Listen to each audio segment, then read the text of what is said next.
I had a friend gave me this picture, and I love it. It's called, I have it in my office. It's buffalo walking into a storm. So I'm gonna give you all a little education here. Buffalo is the only animal that walks into the storm. All the rest of them run and try to run away from the storm. And if you walk into the storm, you're gonna get through it faster, and you strive, and they walk in it together. Well, that was Coach McIntyre earlier this week, responding to a local news report citing anonymous sources that CU and he are going to part ways at season's end. Director of Athletics Rick George issued this statement: "We do not comment on speculation or unsubstantiated rumors with anonymous sources. Let me just say I've made no decisions regarding the future of the football program. As I've stated in the past, we continually evaluate all aspects of all of our 17 intercollegiate sports programs." As for the student athletes' reaction this week at CU, here is the third member of our team, Cameron Irwin. Well, guys, in terms of a reaction, I caught up with Drew Lewis, a senior on this team, who said there was a players-only meeting held on Thursday, led by Trayvon McMillan, a transfer student and first-year student with this team. The conversation, well, it revolved around their scholarship opportunities and making a difference here at the University of Colorado. I also caught up with another senior, Kavion Ento, and he said, hey, Mac believes in me, so we believe in him. Back to you guys. All right, thank you, Cameron. And Jeremy, almost to make it poetic, here is the storm, a snow game. Yeah, and both teams came walking into this storm shirtless for warm-ups, and you know, you gotta love college football in this type of weather. And of course, they're used to it in Utah. They're certainly used to it here in Colorado. A perfect 28-degree day, wind chill of 19. Gotta love it, JP. It is the Pac-12 finale for the visiting Utes, who will receive. CU won the coin toss, elected to defer.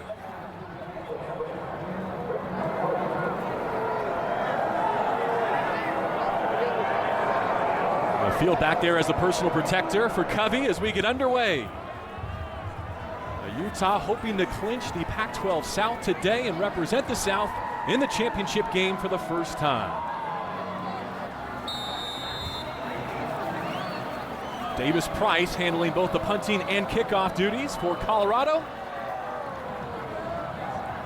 We'll put a right foot into it, and we get underway in Boulder, Folsom Field, the 500th game in this historic facility. Covey takes it off the snow, up to the 15 before he's turned away.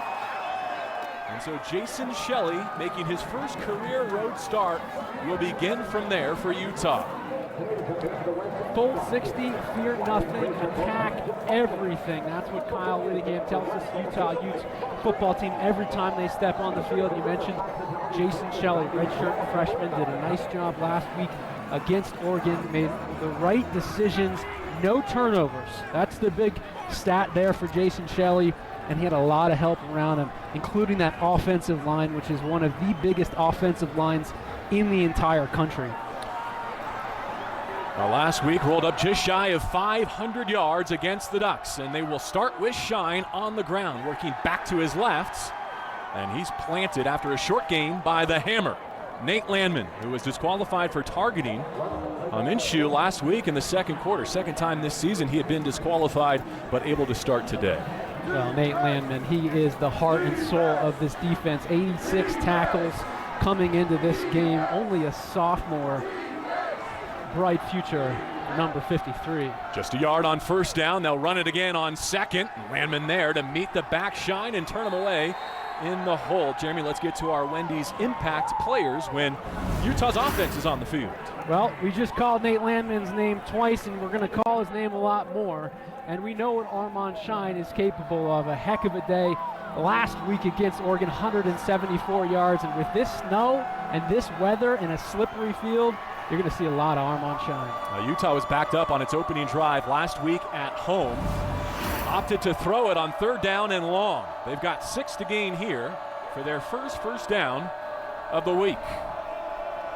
Shelley makes his check at the line. 5 on the play clock.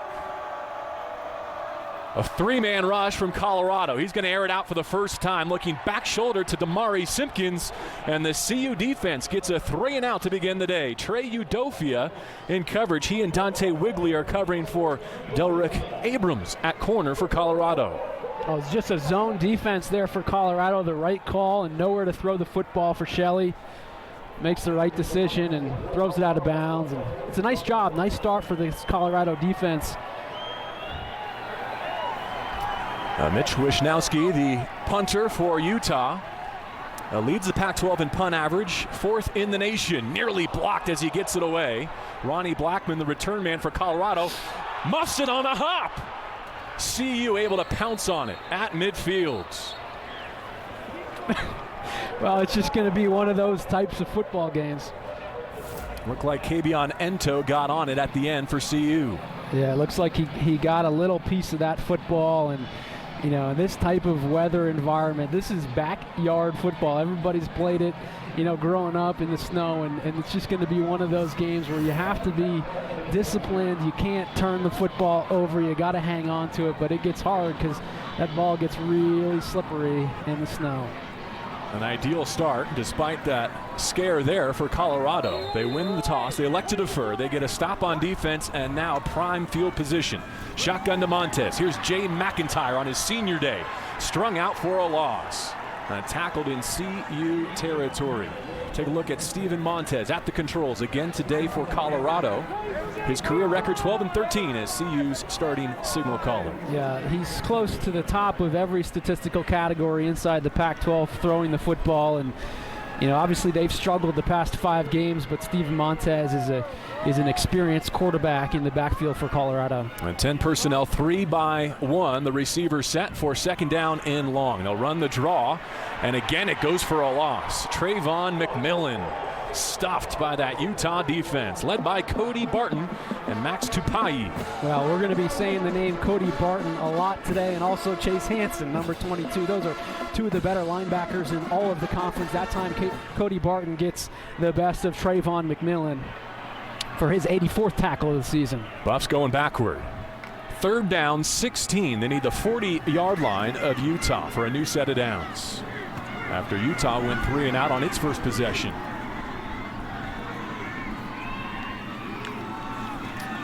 Montez fakes the screen right, throws back to his left, and Laviska Shenault is spun down by Cody Barton.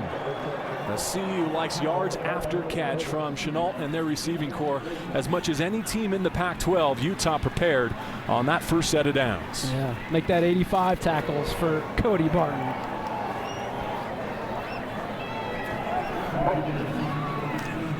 CU will punt it away. Britton Covey stands at his 20-yard line. It's a tall spiral that drives him back to the 15. A flag down as a block in the back nearly sprung him free. And here comes a second penalty marker from the near side of the field. JT Bale with the special teams tackle for Colorado. Our referee today, Mark Duddy. So both teams go 3 and out on their first possession.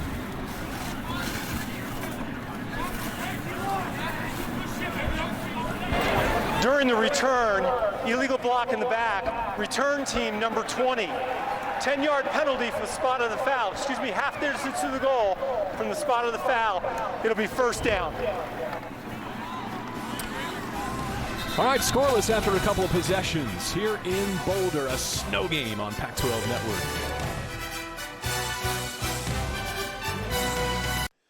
Pac-12 football is brought to you by Jared, Dare to be Devoted, and by Ice Cold Dr. Pepper, the official drink of Fansville, and by Jaguar, the art of performance. The Mountain School's enjoying this snowy Saturday, and how appropriate that the 2 universities with ski programs in the Pac-12 conference, in fact, they're responsible for nearly half of the NCAA championships, play here today on the football field. A run on first down for Utah to get on schedule. Neither team picked up a first down on its first possession. Yeah, in games like this, the type of team that's going to win is the team that runs the football the best and can control the line of scrimmage, and neither offenses in the first series were able to establish that type of control. In addition to this heavy offensive line, Utah leads the way with Jake Jackson out of that H-back spot. They run up to the 15-yard line with Armand Shine. Landman another tackle with help from senior captain Rick Gamboa. Yeah, Rick Gamboa is another guy on this Colorado defense that is a leader. He's a senior. It's senior day for him. Last time he's going to strap up the cleats here for the University of Colorado. What a career he has had. Coming into this game, 59 tackles. Third down, Utes need 4. Empty backfields. A 3 to Shelley's left, 1 to the right. He threw incomplete on third down on his first set of snaps. Buffs bring 4 on a stunt. There's a holding flag as it's thrown away. And CU can decline it and collect another 3 and outs. We heard from CU that they were going to stunt a lot today, trying to use their quickness, leverage it against this big offensive line. That's right, JB. Holding offense number 79. That penalty is declined. The result of the play, 4th down. That's exactly right. DJ Elliott, the defensive coordinator for Colorado, said they're going to stunt a lot, and we've seen it so far in the first 2 offensive series for Utah. And the reason they're doing that is because Utah's offensive line is so big and physical. They're trying to get them out of fits, out of gaps, so that the linebackers can come up and make football plays, and that's exactly what has happened. There's the Ray Guy Award winner, back to punts from just in front of his goal line. See if Ronnie Blackman gets a chance to return. A tall end-over-end punt that drives him back, and it's fair caught at the 35 of Colorado. That's where Steven Montez will get it back here in Boulder.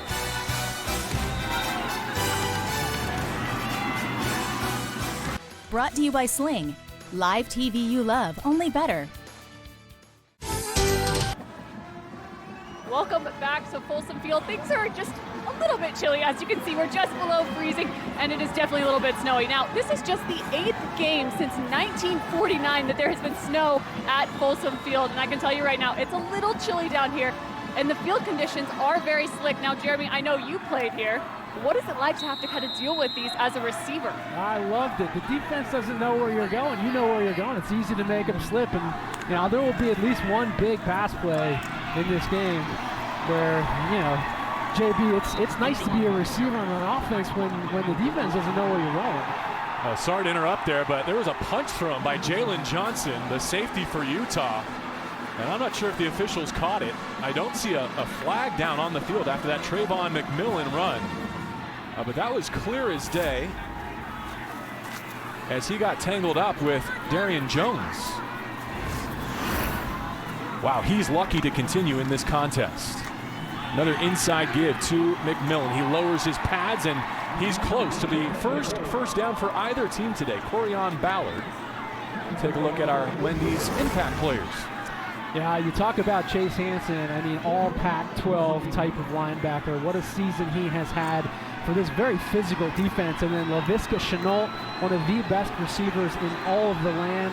Missed the last 4 games with an injury. Was back last week, but this was his first full week of practice, JB. Third down and a short one. They direct snap to Shenault, and he's denied that 45-yard line. And now some more extracurriculars as the football comes out late. So wait the spot. Appears to be 4th down CU, although Shenault thinks he's got a new set of downs. Well, hand-painted helmets for Utah. They won in those last week at home. You know, this has really been the Achilles heel of this Colorado offense is third downs. Only converting 35% on third downs. That's the worst in the Pac-12. And, you know, before Laviska Shenault got injured, this is exactly what they did. They put him in the Wildcat, and he would pick up those first downs, but not this time. A penalty marker before the punts.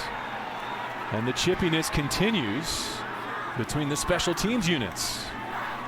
Let's go back to that. Ball was snapped. False start. Offense number 20. 5-yard penalty. 4th down. Let's go back to that first down play and keep your eye out for number 1 in white from the back. Boom, yeah, right there. I never understood players throwing punches to a helmet. I mean, it doesn't do much, and it just hurts your fist. That, you know, doesn't make sense. They got away with it. Was taken off the field by his coaching staff, not the officials, as Covey spins away from the first CU tackle and has the 15-yard line.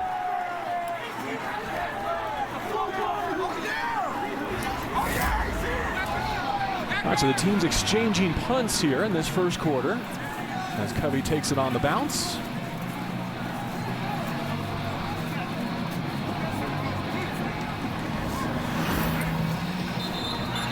Well, our thoughts are with those impacted by the devastating California wildfires up and down the state, as well as with the first responders committed to the relief efforts. For more information on making a donation, please visit redcross.org or text Red Cross to 90999 to give $10 to the American Red Cross Disaster Relief in support of the relief efforts of these wildfires.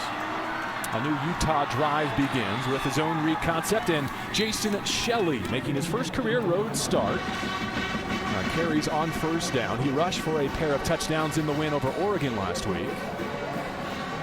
And this is an offense that does a lot of run-pass options. They try to fake out the defense, fake handoff, quarterback keeper, a lot of reverses. Troy Taylor does a nice job, the offensive coordinator, keeping the opposing defense off of what's going on. TJ Green into the backfield. They fake it his way and throw over the middle. Solomon Enos could not hang on.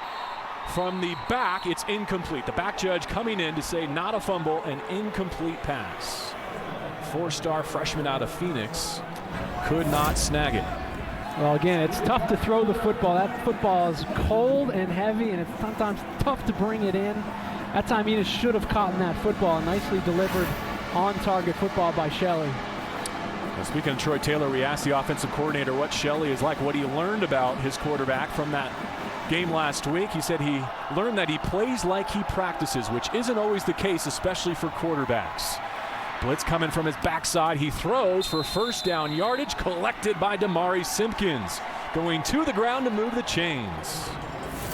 Yeah, one of the things you want to see from Shelley is the accuracy of throwing the football.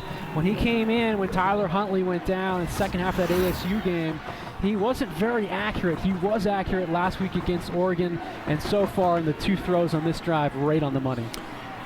Simpkins has caught at least one pass now in 26 straight games, dating back to the 2016 contest against these CU Buffs.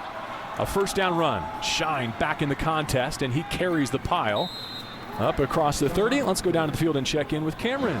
Hey guys, you know, you were just talking about the personality of Jason Shelley, and one of the things that stuck out to me was his post-game press conference after Oregon, when he was asked about red zone offense and whether they had some struggles there, as Matt Gay ended up getting 6 for 6 field goals, and his response was simply, hey, we just wanted to get him some field goals. So I think he's got a little bit of confidence and definitely stays nice and loose, which Troy Taylor says translates to the rest of the team. Well, good job getting Matt Gay the Special Teams Player of the Week in the Pac-12 after setting the school record going 6 for 6 in those field goals. Second down and 6 as they toss left. Green trying to turn it up the numbers. And he's close to another first down. Looks like third down and manageable upcoming, less than 2. Green has a bit more burst than the other backs we'll see today, Shine and Devin Brumfield. Utes want to go quickly here, trying to pick it up. The quarterback pulls and Shelley moves the chains.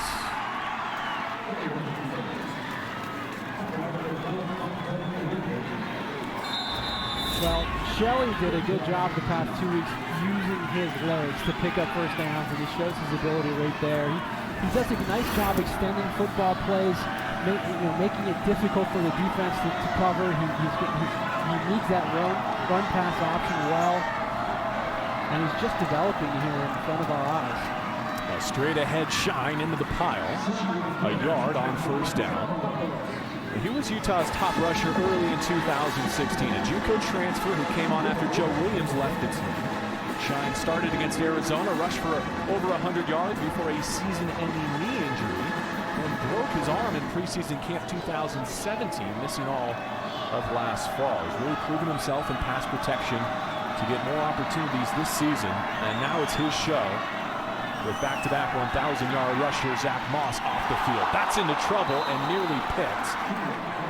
They wanted to get poor Fotheringham, but Rick Gamboa is sinking into coverage. Yeah, Rick Gamboa already has an interception on the season. This would have been number 2. Just a poorly thrown football by Shelley, and Gamboa is kicking himself because that should have been his second interception of the year. Never makes a mistake. Right place, right time, all the time. That's how his defensive coordinator, DJ Elliott, describes Rick Gamboa. Final home game here at Folsom Field. Shelley, pocket crumbling, gets rid of it. Far sideline, incomplete.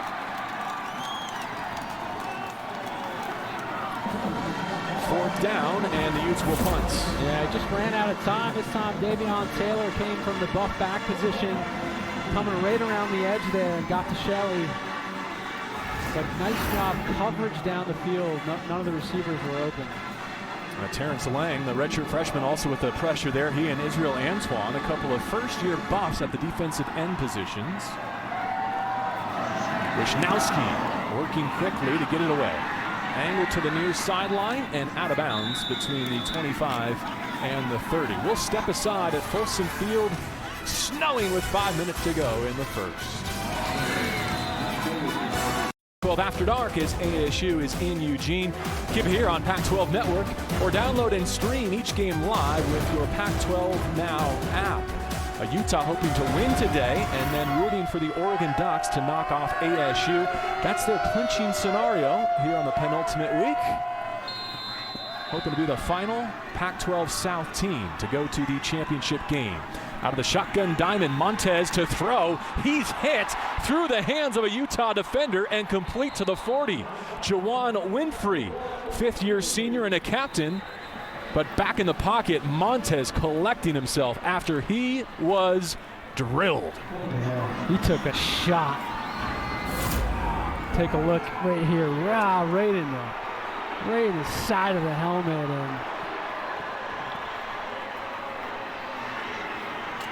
And Chase Hansen there, and there was a penalty marker. Did not hear the announcement.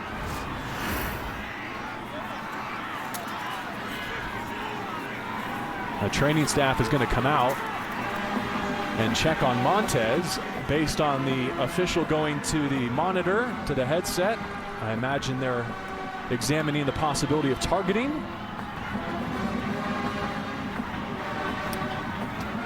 Sam Neuer is Steven Montez's backup. This field is just rock hard too. Right there, gets him right on the chin, and he hits the ground. I mean, it looks like, I don't think Chase Hansen does anything here intentionally. He just puts his shoulder down and hits the quarterback, and might have caught a little bit of the helmet. But you know, we've seen this rule, this targeting rule, go all over the place this year. It is always difficult to predict what the refs are going to decide here. But I didn't see anything flagrant from Chase Hansen. Two versions of targeting: a player targeting and making forcible contact against an opponent with the crown of his helmet, or player targeting and making forcible contact to the head or neck area of a defenseless opponent.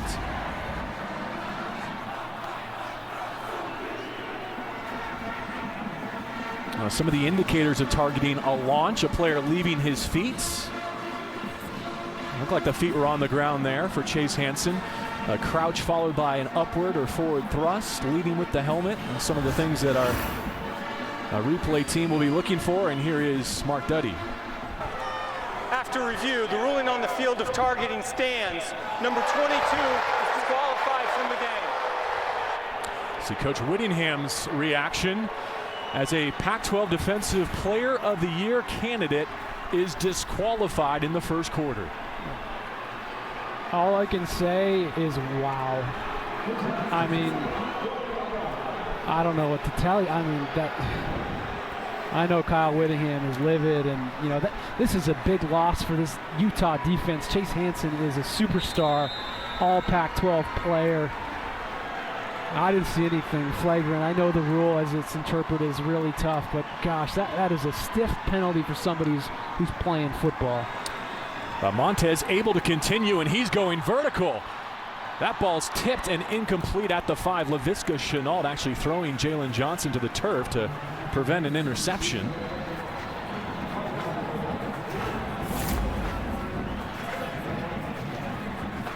Well, sometimes as a receiver you have to play defense, and that time Chenault does a good job of just knocking down what would have been a very possible interception. So second down, the full chains, and Buffs into Utah territory and run McMillan into the pile with nothing doing. Trayvon McMillan already graduated with a finance degree, now in CU's Master of Science in Organizational Leadership program. He's looking to put together the 17th season of 1,000 yards rushing in CU history. Needed 90 yards coming into today. Yeah. He's gone a little under the radar this year, but McMillan has had a phenomenal year, averaging over 5.4 yards per carry, and after contact, he's one of the best backs in all of the Pac-12. Third down, he needs 9.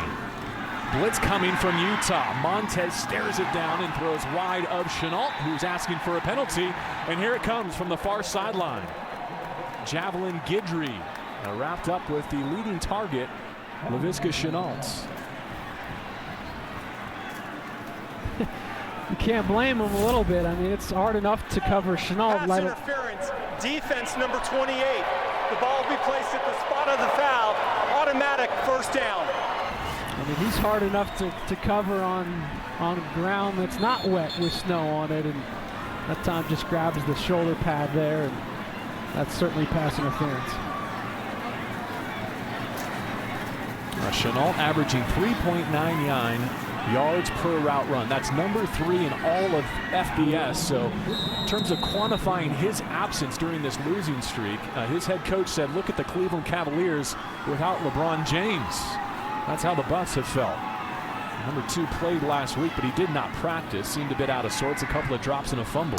Juwan Winfrey in motion here. They fake the sweep his way and give to McMillan. He follows his block from Brady Russell, ahead for a couple. Donovan Thompson, a third-year contributor at linebacker, wraps up for the Utah tackle. Donovan Thompson's going to get more playing time with Chase Hansen going out. Coming into the game, 28 tackles. Does a nice job right there, getting in the way of a first down.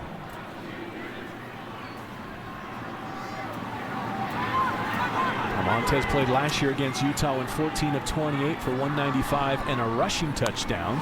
Out of the pistol here on second down. McMillan trying to work through contact. Could not get away. Francis Bernard with penetration and a sure tackle. A loss of half a yard sets up third. Yeah, this is a tough defensive line. Really good linebackers. Been very physical all season long. Most people believe they're the best defense inside the Pac-12. I believe that. Third down and 8. Montez to throw against the blitz. It's complete. First down yardage, Chenault to the 15 and out of bounds, working against Jalen Johnson. Last week, Utah moved Johnson onto Dylan Mitchell, the leading receiver for the Ducks, to shut him down in the second half. Yeah, Jalen Johnson just slips here on the snow, and Chenault was able to keep his balance and make the play. It's a sharp throw by Montez. So the best drive of the game for either team. Into the red zone now for Colorado, looking for the game's first points. They run McMillan behind a fullback, and he has pay dirt out the backside for a touchdown. Trayvon McMillan, his 7th rushing score of the season, 14 yards.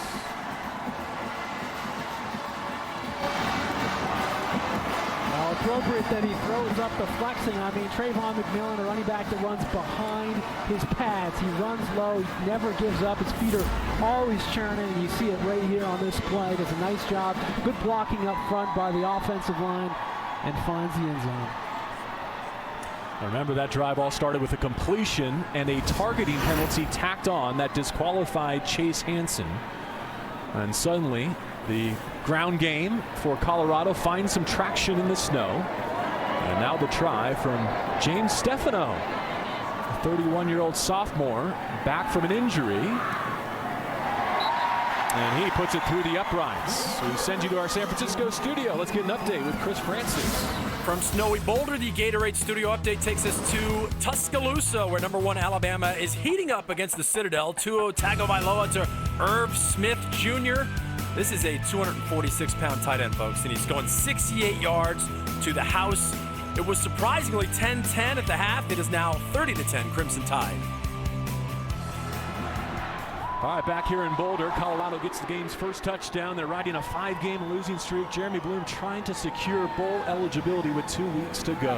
Yeah, trying to get that bowl eligibility, but they've been trying to get that for 5 weeks, as you mentioned, and you know, playing for the 18 seniors whose last time lacing the cleats up here at Folsom, and also playing for that man right there, Coach McIntyre. We talked about the rumors this week that this might be his last season. Rick George, the athletic director, came out and said that wasn't true, but didn't really give him a glowing endorsement. So there's been a lot of pressure on this team, a lot of pressure on the coaching staff all week, and you know, players wanted to respond today and play for their head coach. Not only for their head coach, but all the coaches at Colorado.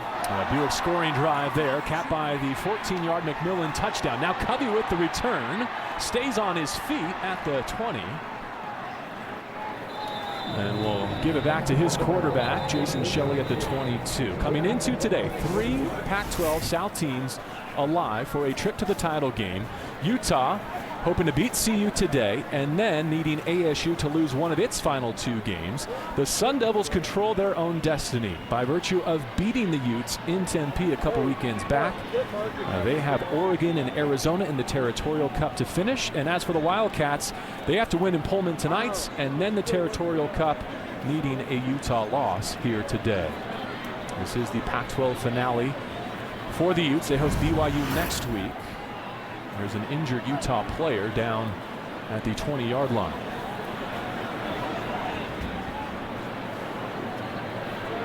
As for Colorado, they finish their regular season in Berkeley next week. Jeremy, we're looking forward to a quadruple header here today, but the big game postponed until the first Saturday in December because of the wildfires throughout California, unsafe air conditions there. Donovan Thompson gets to his feet, and that's another relevant injury, of course, because he's already playing some replacement snaps for Chase Hansen, who was disqualified at linebacker for Utah on the previous drive. Yeah, walking off on his own control, that's a good sign. Of course, our hearts go out to everybody, the responders, the victims, everybody in California with those devastating fires. Just our hearts and well wishes go out to everyone out there. Shelley, the quarterback, calling for his 2 targets to change sides. Brian Thompson and COC Mariner. And he gives to Shine, working through that left side. Landon was there to plug the hole. Lyle Tuiloma in on the tackle for Colorado as well. We're almost through the first quarter, and this Colorado defense has done a nice job against the rushing attack of Utah, which is very formidable. We saw what they did last week with Shelley and Shine against Oregon, but DJ Elliott's defense is answering the call so far. Shelley wants to throw, waiting for that second window to open, and he hits Cole Fotheringham, who fumbles. No, down by contact. A whistle and an official pointing to the ground at the 42-yard line, carrying Nick Fisher and Kyle Trigo for a first down Utah. Fotheringham, just a big target, 6'4", 242 pounds, just a freshman, puts his head down, picks up extra yardage, gets a first. Utah gets the next snap off before our officials could stop it to take a look. Productive first down run with Armand Shine. Lyle Tuiloma with a CU tackle. Final minute of the opening quarter. Now, fast starts, Jeremy, have not been Coach McIntyre's problem with the Bucs. They haven't allowed a touchdown in 5 and perhaps 6 here today, first quarters in their losing streak. It's the second half that's doomed them. They just haven't been able to put 4 quarters together in about 42 days. Out of a condensed formation, Shelley scrambling, dodging 2 buffs, crossing midfield. And he's about a football shy of another first down. Daniel Talley talking to the turf. 30 seconds left in the opening quarter.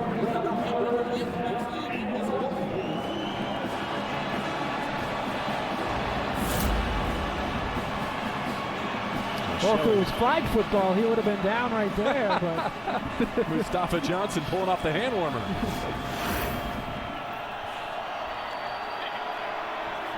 Looks like Shelley wants to get this third down play off before the quarter break. Shine plowing for a new set of downs. So 7-0 Colorado. After 1, Utah, though, driving when we begin the seconds. Utah trying to become the last South member to appear in the Pac-12 championship game. Need a win here today in Boulder. You're watching Pac-12 football.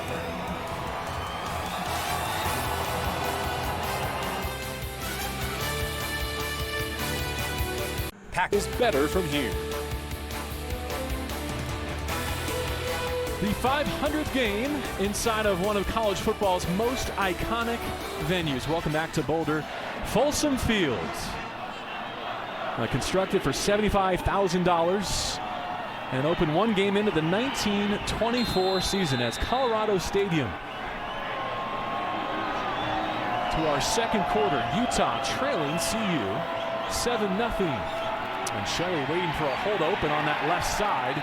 It never does. Nate Landman plugging his hole. Second down. Yeah, they emptied the backfield. Just a design QB keeper. That time Mustafa Johnson, 34, and also Nate Landman did a nice job closing up the hole. Giving Shelley nowhere to go. Just 63 total yards for the Buffs as we begin, for the Utes, I beg your pardon, as we begin this second quarter. A play fake. And a throw down the right sideline. Samson Nakua the target with Nick Fisher in coverage. Nakua is their 6'3" red zone fade target. He's got 3 scoring receptions on the season.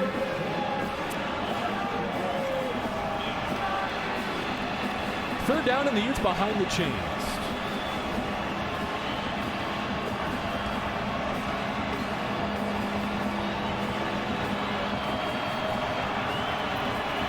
Colorado said a key today was knowing where number 18 is on all third downs. Britton Covey set up in the right slot here, one of 3 receivers to that side at the bottom of your screen.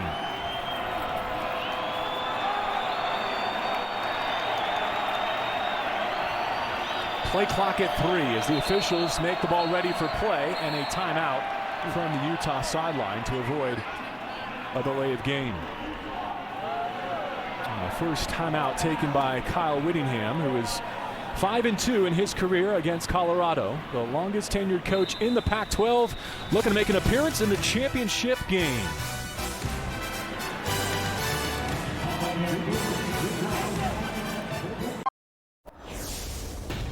Take a look at today's Maui Gym. The view is better from here. Jeremy Bloom, I think this is the one time where I would say it's debatable whether or not the view is better. This was pregame. The Utes not the least bit bothered by the sub-freezing temperatures. Yeah, you gotta love that. I mean, when you live in Utah or Colorado, you're used to the snow and you love these types of football games. Third down and long for Shelley and the Utes, going vertical, looking for Covey, who had a step on Darian Rakestraw. It's incomplete. It's fourth down. Oh, that was so close to being a touchdown that time. Britton Covey got away from the defender, and Shelley put just a little bit too much on this football. Just about a foot away from being 6 points for the Utes. Only scoring to this point, the 14-yard Trayvon McMillan, a rushing score. Ronnie Blackman ready to receive for Colorado, as Wisniewski puts another one in the air with tons of hang time. And it's muffed, and the Utes are on it. There is a flag down. We may have kick-catch interference here, in which case CU would maintain possession. Jamison Field in coverage there for Utah. Kick-catch interference. Kicking team number 10. 15-yard penalty from the spot of the foul. It'll be first down. Boy, the returner in you, Jeremy, must appreciate the challenge today on all sides.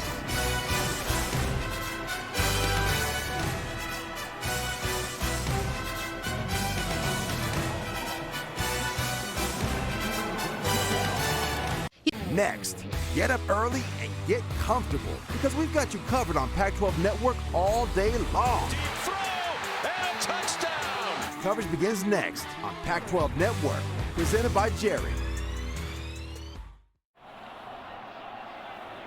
Coach Mike McIntyre and the Buffs with the lead second quarter. Jeremy Bloom, JB Long, Cameron Owen is down on our sideline.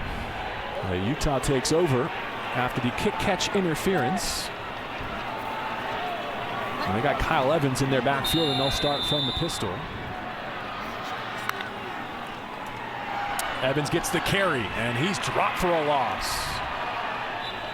Francis Bernard fired into the backfield. Jeremy, just to continue the thought on Mac there, because the story of the week here in Boulder was his future as head coach of the Buffs. No matter what happens in these next 2 games, Colorado football is in a much, much better place than it was when McIntyre was hired. I think you would agree. Well, there's no doubt about it. I mean, 2 years ago, this was a team playing in the Pac-12 championship game. 42 days ago, this was an undefeated football team. So, a lot can change in college football over just a handful of days, and, winning solves everything. And it sounds like there's been no decision made, and that's why the players said, hey, we want to win out. We want to win the next 2 games for Coach Mack. And we want to show the Pac-12 and the college football landscape that he's the right guy for this job. In 2016 Consensus National Coach of the Year, he and this senior class playing on Folsom Field for the final time, including Kyle Evans, who's been in the backfield next to Montez on this drive, deserve nothing but commendation for their efforts. Montez to throw against the blitz, rolling right, Chenault airborne to bring it in. First down, Colorado. Working against Javelin Guidry. A nice pitch and catch here. Colorado fans missed this connection because Chenault's been injured, but Steve Montez puts it up high. Chenault goes up and catches it. That's about a routine catch for Chenault. He catches just about everything thrown his way. Nice, beautiful catch. Hard catch here in the snow. The Buffs set up. First down and 10 with Brady Russell. Set up in the wing. And they'll run Evans again. Nothing doing on first down. Evans is a nice story. Majoring in business and international affairs. He plays chess and watches the Science Channel in his free time. Had 0 D1 scholarship offers coming out of Archbishop's Nitty in San Jose. Former walk-on who was awarded a full ride a couple summers ago. And now playing on Folsom Field for the last time. He's replaced by Trayvon McMillan, who has the game's only touchdown. For second down and 9.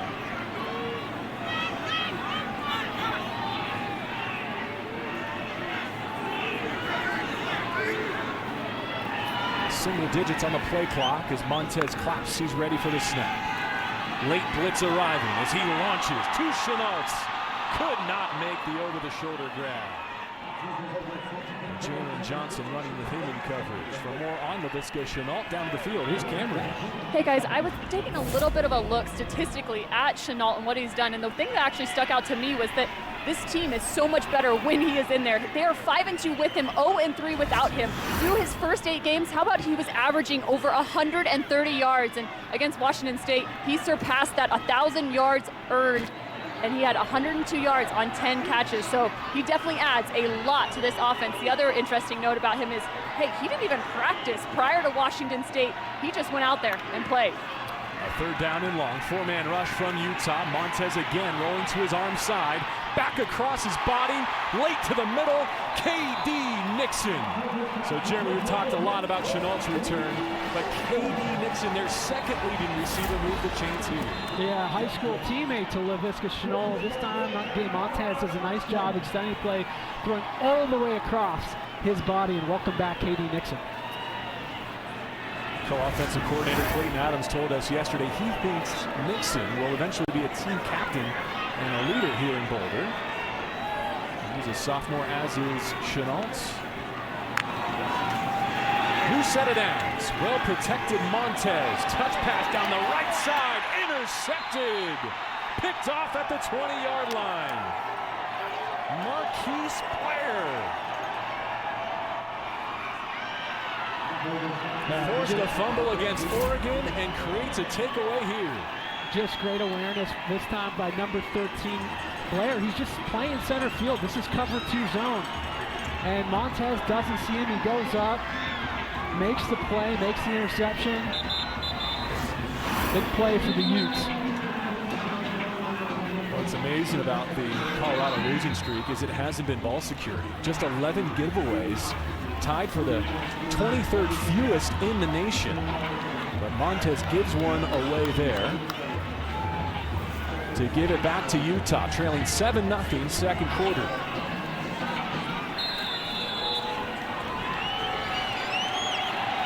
Under center, Shelley, a play fake.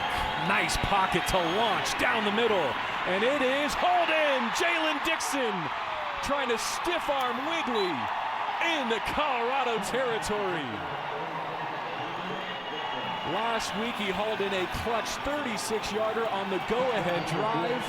What a dime from Shelley. I love the play call. First down, expecting a run, play action pass. Shelley drops back, and guess what? He knows Jalen Dixon pretty well. They were high school teammates. Great play and great play call. 62 yards, back to him, left side on a receiver screen. He steps through one and sets up first down and goal.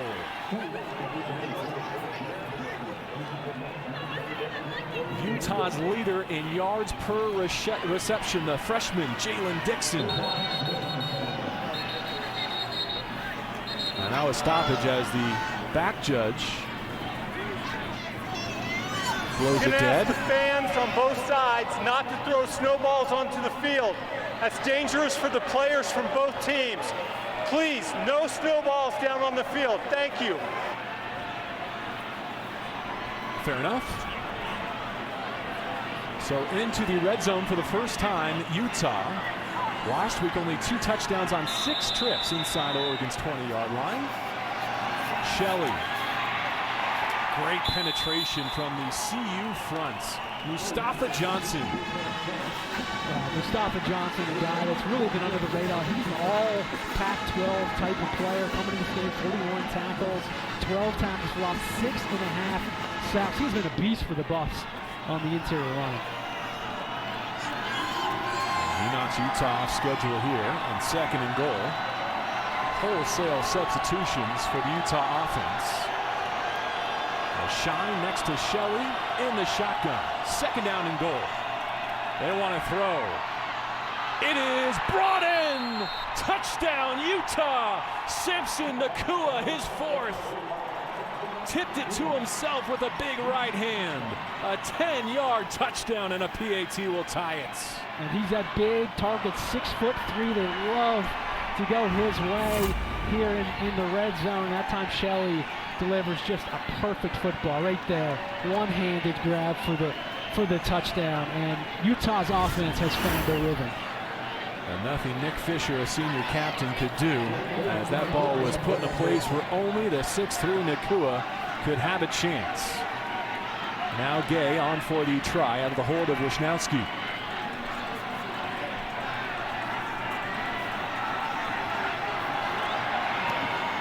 And Utah has answered the CU touchdown.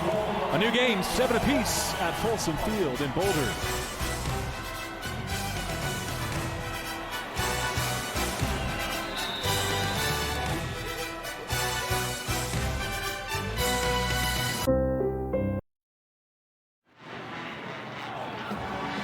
Trying to slide into the postseason with a win over number 19 Utah today. Snap a 5-game losing skid. Ralphie unable to run today. One of the rare occasions in her 11 years, Jeremy, where the field not suitable. Yeah, only the 3rd time that this Ralphie wasn't able to run and go too dangerous with this slippery field.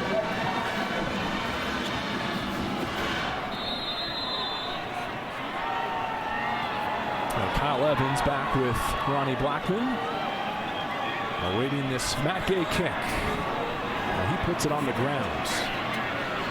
And it gets past Blackman. Picks it up at the 6, into space. At the 15 and down the sideline. And we go to San Francisco to get a studio update with Chris Francis. A Jared studio update, JB. Number 10, Ohio State having a little bit of trouble with Maryland today. Dwayne Haskins picked off by Rayvon Davis. That's 30 yards the other direction. That made it 31-17. Terps on top now, 31-24. 4 minutes left in the 3rd quarter in College Park. All right, thank you, Chris. We continue with our 2nd quarter, 7 apiece as Montez throws an interception, and it leads to a scoring connection between Jason Shelley and Samson Nakua to tie the game. Only the 6th pick of the year that Steven Montez has thrown. McMillan at his side to begin a new drive. And nothing doing for Steven Montez, so he puts it into the 3rd row. Take a look at the Buffs drive chart with our score 7 apiece. A couple of punts to begin the day. An early snowy start here in Boulder, and then the McMillan touchdown.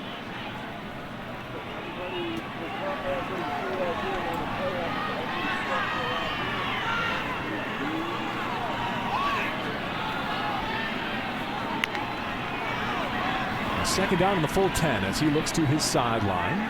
15 seconds left on the play clock as he settles back in and McMillan switches sides. Full complement of CU receivers available for the first time since their win at Nebraska today. Montez flushed, flag down. He hits McMillan, but let's see. Francis Bernard makes the tackle. Bradley Anai chased the quarterback out of the pocket, and it looks like Mark Duddy has holding. Holding, offense number 75. Half the distance to the goal, replay, second down. Fouls enforced from the previous spot. It's Josh Kaiser, the 5th-year senior at right tackle. Again, it's a tough task, especially with this weather and as physical of a defensive line that Colorado is going against. And that time, Utah was just in a cover 3 zone and did a nice job blanketing the receivers for Colorado. Montez had nowhere to throw the football. Second and long for Montez, a screen right to Chenault. He makes the first Ute miss, charging down the hash marks, back near the original line of scrimmage. Bradley Anai pursuing for the tackle. It's like 3rd down and 10 as we hit the 9-minute mark.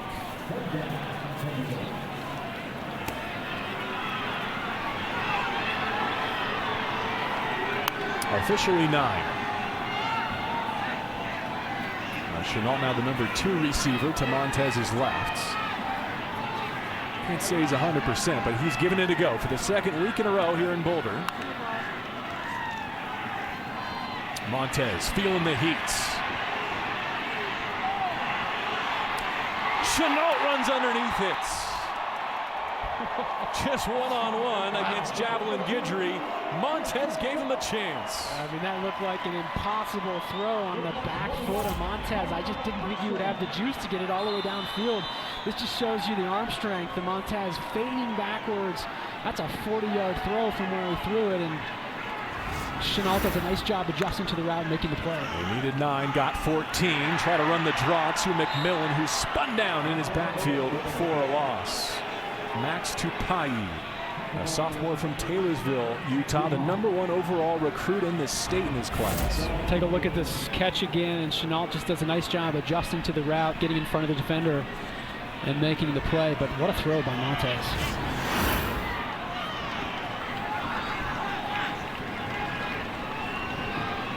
A 2nd down 15, the Buffs behind the chains after the TFL.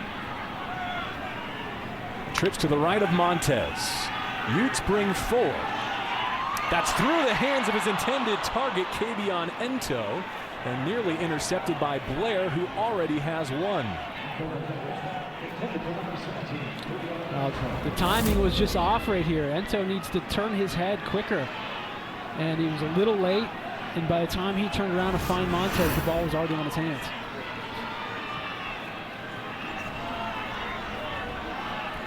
Colorado 4 of 6 on 3rd down today, facing 3rd and long here. They need to get to their own 49, just shy of midfield. Only 2 from Utah in the rush. And Montez running out of time, and he is taken down. Tupai just shadowing the quarterback. He did not rush upfield. He waited for Montez to flood, and Montez is hurt. Well, Tupai has really showed up here in Boulder. 245 pounds left end. Catches Montez, and he was the one that flew off the edge the play before to make the play, and showing some great ability from that left end position. Momentum shifting in Utah's favor here after the interception and the touchdown. Now the Buffs to punts. McCovey retreats. able to get through traffic, could not get away from Daniel Talley, the bus tackler on special teams. Tied at 7, Utes with the football and 6:49 to go in the half.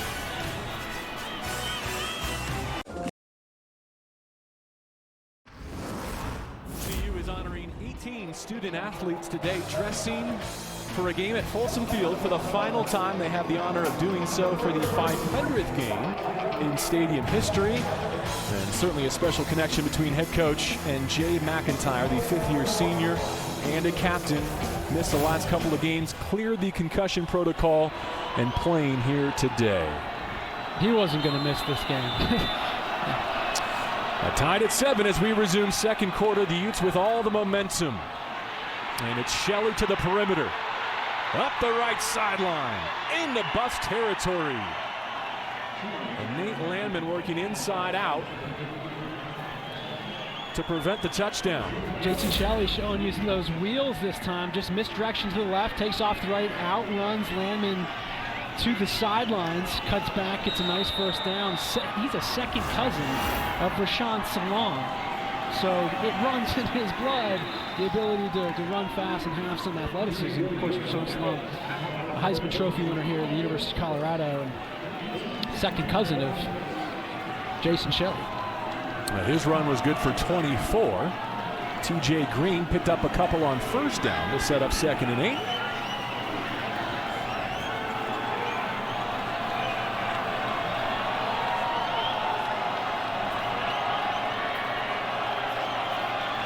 They give to the motion man, who fakes the reverse. Jalen Dixon trying to turn the corner.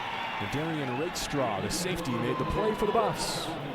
A 3rd down upcoming for Utah. Offensive coordinator Troy Taylor likes to get the ball in Dixon's hand. He's the fastest guy on this Utah football team. That time on the reverse, we saw him last drive catch the long pass along the sidelines. 5'9", 165-pound redshirt freshman from Frisco, Texas. Played high school football with Jason Shelley. Now in normal conditions, this would be well inside the target line for the Lou Groza Award winner Matt Gay for a potential go-ahead field goal. But in the snow, we'll see. 3rd down and 4. Play clock getting short. And Shelley still didn't have the go-ahead from the officials because Utah substituted. The Buffs had a chance their second charge to respond. And so Coach Whittingham has to take his second.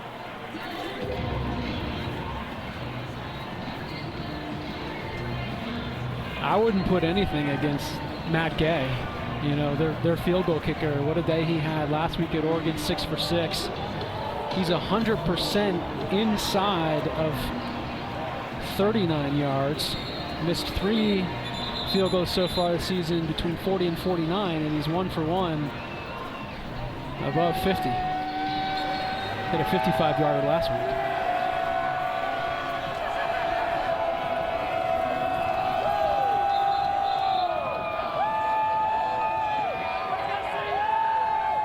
State Farm halftime report coming up with Ashley, Nick, and Ryan. Scores and highlights from around college football and analysis of our first 2 quarters. Utah looking for the lead and looking to become the last South member to appear in a Pac-12 championship game. They need 4 yards. It's Shine trying to bounce it to his left, and he's swarmed. Landman combining with Gamboa, and decision time for Utah. Landman and Gamboa are just 2 very physical linebackers. Do a good job that time against Armand Shine. You know, Shine runs behind his pads, 210 pounds. He's the type of guy you want to give on that in that type of situation, but Gamboa and Landman get the best of him on that 3rd down. Whittingham's decision to punt. Wisnowski on the field, not Gay. Looking to pin CU deep. And that skips into the end zone for a touchback.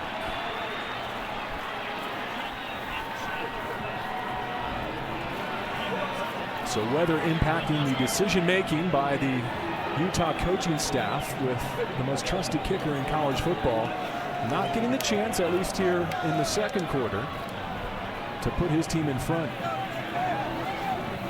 Remember, Colorado Won the coin toss, elected to defer, Jeremy. So a productive drive here going in, and the football potentially coming out of the halftime break could put them in a good position.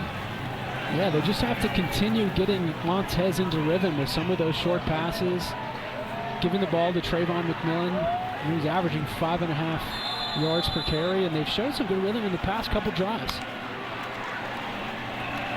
McMillan charging through the hole. One of his most productive runs. He had the 14-yard touchdown. It's a good way to start the drive. Marquise Blair cut him down. You know, he's a first-year player here from Virginia Tech transfer. He was the one that called the players-only meeting on Thursday. Obviously, a great leader for the Buffs. From the pistol, they'll run it with him again. And he picks up the first down and a few more. Knocked back by the safety Marquise Blair. 22-year-old picks himself up off the snow with a new set of downs for the Buffs. I mean, just take a look at the offensive line pushing Utah off the line of scrimmage, and Trayvon McMillan, of course, running behind his pads, running tough. Always has those legs churning. Tries to bounce it to his left, could not turn the corner. Great play in space. Francis Bernard playing big downs here for Utah, with Chase Hansen disqualified in this opening half due to targeting. Yeah, Francis Bernard, good-looking junior, plays that rover linebacker position where Chase Hansen typically plays. If you're just joining us, Chase Hansen was ejected for a targeting call in the first quarter. So the Buffs knocked off schedule. Second down and 11. Chenault in motion. They run McMillan again. He's stuffed. This is a Colorado offense that's young but smart. They haven't had a whole lot of traction lately. They've struggled in run game removal and in pass protection. And guess what? They finish with one of the best defensive fronts in all of college football here today in Utah. And then a very good Cal defense next week as well. Yeah, that time Kyle Evans just had nowhere to go, and good job by the Utah defense. But they got to start throwing the football. The second and long. Now you put your offense in a really tough position here. It's 3rd and 12. A stunt from the Utes up front. A 4-man rush that Montez escapes, and now will scramble. 5 yards shy of the line to gain as he goes out of bounds. And so the Utah defense holds, and looks like they'll get the football back. There are 2 minutes and change left before the half.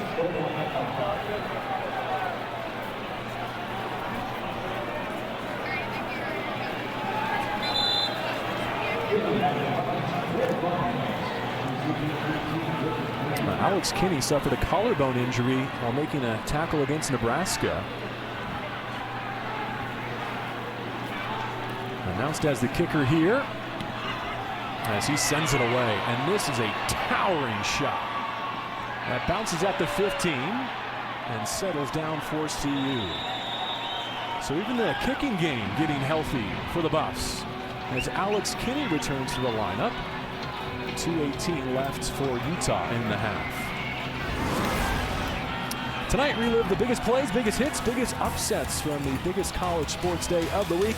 It's Pac-12 Final Score with Mike Yam, Nick Aliotti, and Toby Gerhardt. A full recap of today's games, plus everything else happening on the gridiron around the Conference of Champions. Final Score tonight at 11 on Pac-12 Network, or you can download and watch with your Pac-12 Now app. Here in Boulder with Jeremy Bloom, Cameron Irwin, our producer Grayson Frampton, our director Jason Moon. I'm JB Long. Utah with 1 timeout and 2:18 to go in the half as Shelley sits in the pocket and throws near sideline, caught by COC Mariner with first down yardage. Trey Udofia in coverage for the Buffs.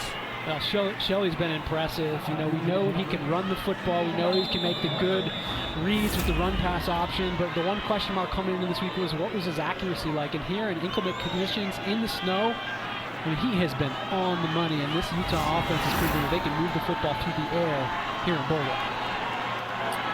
Condensed formation for Troy Taylor and a play fake. Another first down throw, trying to check it down over the middle. Another good game. Devin Brumfield, the freshman who's played in 3 games. This is his 4th. So he can play in 4 without burning his red shirt. He may not have a choice but to go the rest of the way as Shine's back up. one of the hardest things for young quarterbacks is just to make good decisions. And sometimes a good decision is thrown away.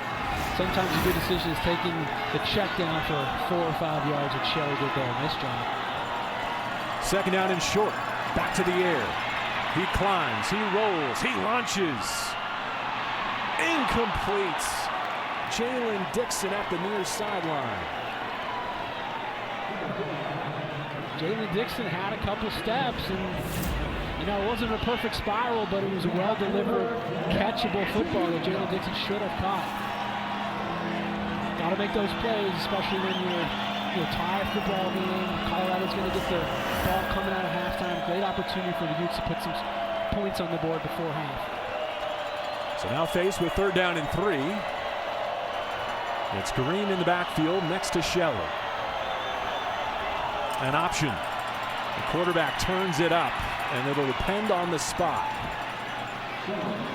The CU thinks they've forced a 4th down. McIntyre has 3 timeouts and a minute to go. If he anticipates a Utah punt here.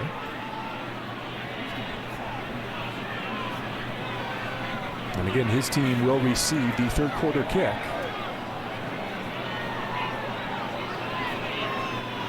This is going to require a measurement in the snow to determine whether or not it's 4th down.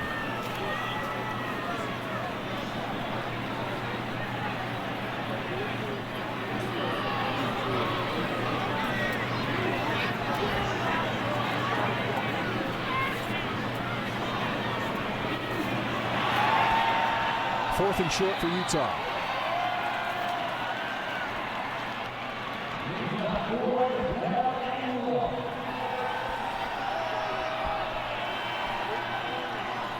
It looks like the punt team gathering for the Utes.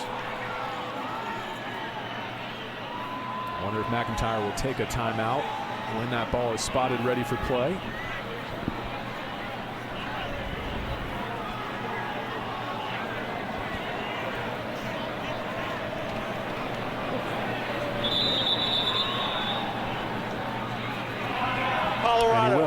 Their first of the half. This will be a 30-second timeout. So, Jeremy, this signals that if they can get decent field position, they're going to try and be aggressive with the final minute going into the break. Yeah, and this is the 2-minute offensive drill for Steven Montez and this Colorado offense if they choose to try to go down and score, and something you work at every single week at practice. And this is a Colorado offense that'll just spread out the defense of Utah and they'll try to get some first downs, get it across midfield, and see if they can get this team into field goal range or potentially into scoring a touchdown. Let's revisit the Pac-12 standings. Unless OSU pulls an upset today, it's going to come down to the Apple Cup in the north. A couple of ranked teams there. In the south, Utah, ASU, and Arizona all still have a chance to go to the title game. The Utes need a win today in their Pac-12 finale and an ASU loss to clinch. ASU at Oregon, a game you can catch tonight on Pac-12 Network. A low snap, Wisniewski gets it away. Ton of hang time. There will be no return as it bounces at the 25 and rolls down to the 16.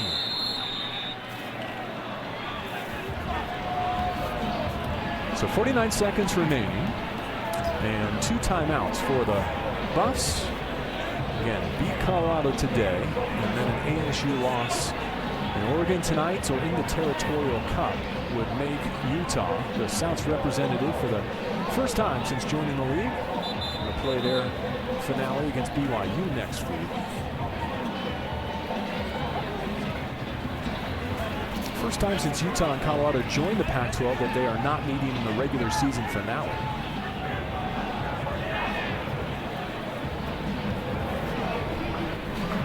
Yeah, Colorado's going to run out this clock, and you're mentioning Utah, but they have everything to play for here. It's not a foregone conclusion that ASU is going to win those 2 games. Arizona always plays them tough. Oregon can beat anybody on any given day. So, if you're Utah, you obviously have a lot of reasons to win this football game here today to represent the South in your first Pac-12 championship game. Some boos at Folsom Field after the punt from Utah. Coach McIntyre and the Buffs decide to take a knee and take it to the half. Once again, they will receive the 3rd quarter kick.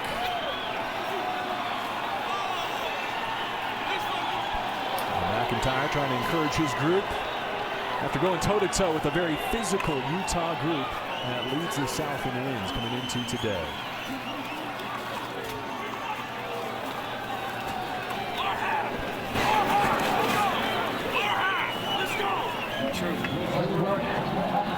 Montez 8 of 13 for 73 yards passing and an interception in that opening session. And now we send you to our San Francisco studio for the State Farm Halftime Report with Ashley and company.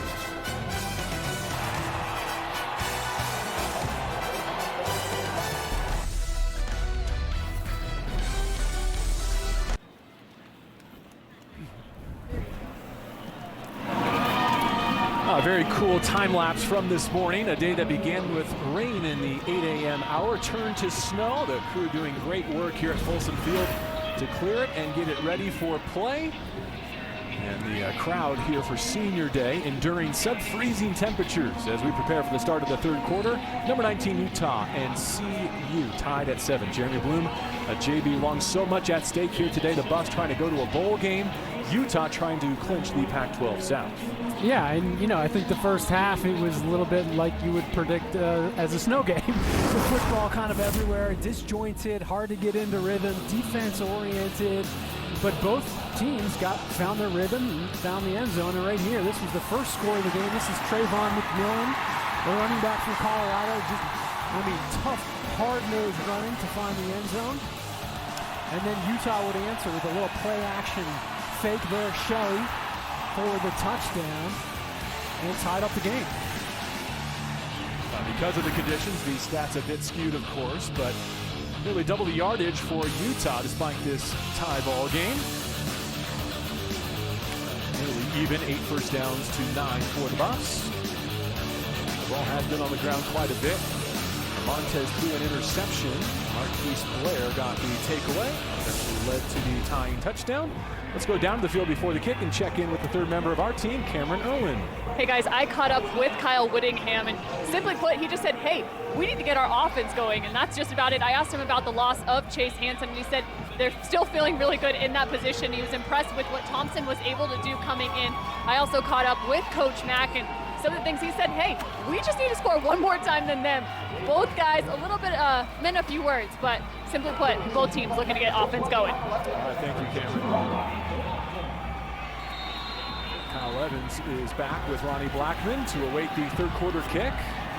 The Buffs had the football and a couple of timeouts to work with just under a minute to go at the end of the second quarter. Opted to take 2 knees and go to the half. Now this is Evans with a nice return up across the 25 to get it back to Steven Montez, who went 8 of 13 for 73 yards and an interception with a sack in the first 2 quarters. I mean, Cameron talked about it, but certainly for Colorado's offense, you just need to get Steven Montez into rhythm. He's played well. Look at this, 8 for 13, 73 yards. The interception was obviously his biggest mistake of the first half. Shouldn't have thrown that football, but some quick passes, get in short second downs, short third downs, and be able to establish some control. The snow has been turned off here as we begin our third quarter. Might be some more later in the forecast as Chenault brings in the first toss of the third quarter. Working against Tariq Lewis. Just shy of the line to gain 9.5 on that reception for LaVisca Chenault Jr.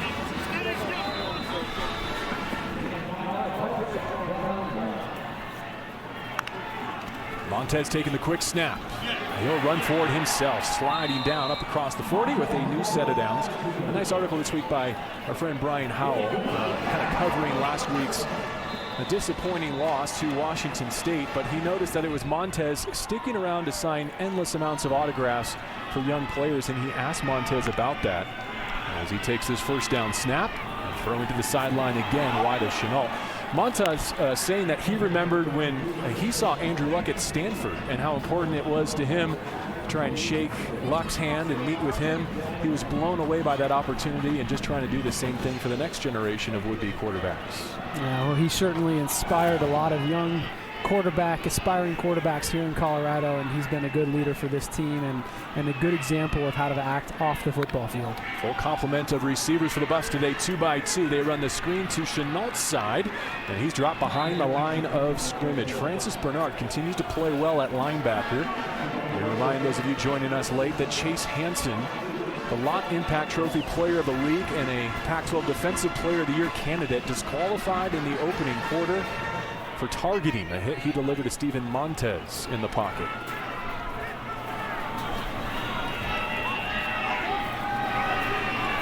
So it's Bernard next to Cody Barton in the linebacking core for 3rd down and 12. 4-man rush from Utah. Nice pocket for Montez. Does find Chenault, but he is surrounded by red and white.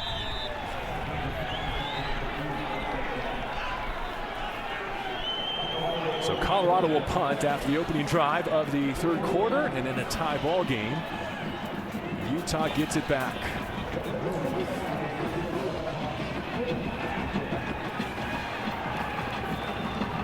Alex Kinney back as the punter, back from injury today for the Buffs. It's a good waist-high snap that he leans into. Britton Covey signals fair catch, and he gives it back to his offense. And quarterback Jason Shelley in a 7-7 ball game in Boulder, Colorado.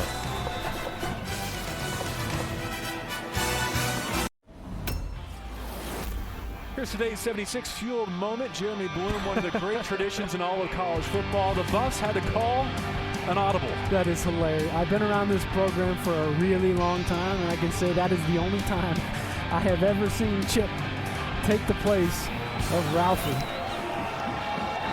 She did not run for the 3rd time in her 11-year career because of some early morning rain, which turned into snow. And Shelley back at the controls. He was great on 1st down in the opening half. Gives to Covey here in jet motion, and he gets 9.5, and he thinks he's still alive. They mark him down a yard shy of the line to gain. And if I'm Utah and Troy Taylor, the offensive coordinator, I'm trying to get it in his hands as much as I possibly can. Britton Covey has been the big play guy for these guys for the Utah. Him and Jalen Dixon both can stretch the field and make some big plays. Without Huntley, without Moss, their starting quarterback and tailback, Utes trying to win for the 2nd consecutive week and give themselves a chance to go to the Pac-12 championship game. They'll run for a yard and maybe another for 1st down. Landman limited the game. Armand Shine behind the line of Jackson Barton, Lo Falamaka, Orlando Umana, Jordan Angasiva, and Darren Paulo, one of the biggest in college football. The 3rd biggest line in all of college football behind 2 SEC schools, and that's how Kyle Whittingham, that's the type of brand of football that he recruits here and that he plays here. It's a pro-style offense. Again, Covey on 1st down, shakes one tackler, and he's got the 45 and another 1st down. Covey's only 5'8", 170-pound sophomore from Provo, Utah, but he's strong. Look at that. He had upper body strength to run through that tackle. Darian Rakestraw with a broken tackle. Israel Antoine finished him off. So after getting a defensive stop to open the half, now Shelley under center and moving with the running game. Shine, as they collapse the right side of the line, stumbles across the 50 with a healthy chunk on 1st down. For more on Britton Covey, let's go down the field and check in with Cameron. Yeah, guys, Britton Covey has had quite the trek through Utah. He spent 2015 with the team. He was leading the team in receptions. Then he left for his mission with the Mormon Church to Chile. So he was gone for 2 years. He came back, and he is yet again leading this team in receptions. He's had 5 games over 100-plus yards this season, and he was also just featured on Pac-12 Network's The Drive. So if you want to hear more on Britton Covey's story, check it out on Pac-12 Network's Facebook page. Back to you guys. All right, thank you very much, Cameron. Out of the game here, getting some love from his teammates. And the wait for his return has proven to be well worth it here in 2018. Armand Shine barreling for another set of downs in Colorado territory as Utah looks for its first lead. TJ Green now in the backfield. A run blitz shown by the Buffs. Green able to get around it. He's got the 35 and out of bounds near first down yardage again. Carson Wells ran him out, a redshirt freshman at the second level of the CU defense. Yeah, TJ Green, just a freshman from Chandler, Arizona. Safe to say this is probably one of his first games playing in the snow. Makes a nice move and almost gets the first. They feed him again on 2nd and 1. And it looks like with forward progress before he slammed to the frozen turf. He should have first down, Utah. The Utes have rushed for over 100 on the day, outgaining their opponents, the Buffs, on the ground. And maybe this is where the offensive line starts to lean on CU front a little bit. Boy, they marked him short. I thought he was easily at the line to gain with that first effort. They bring Shine back in, looking to pick up half a yard.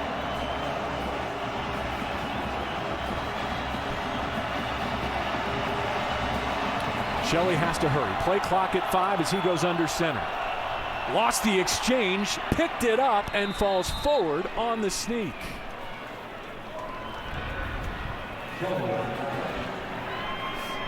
Umana, the center, was pressed into action when Falamaka was injured, and they liked him so much there that they kept number 50 as the center.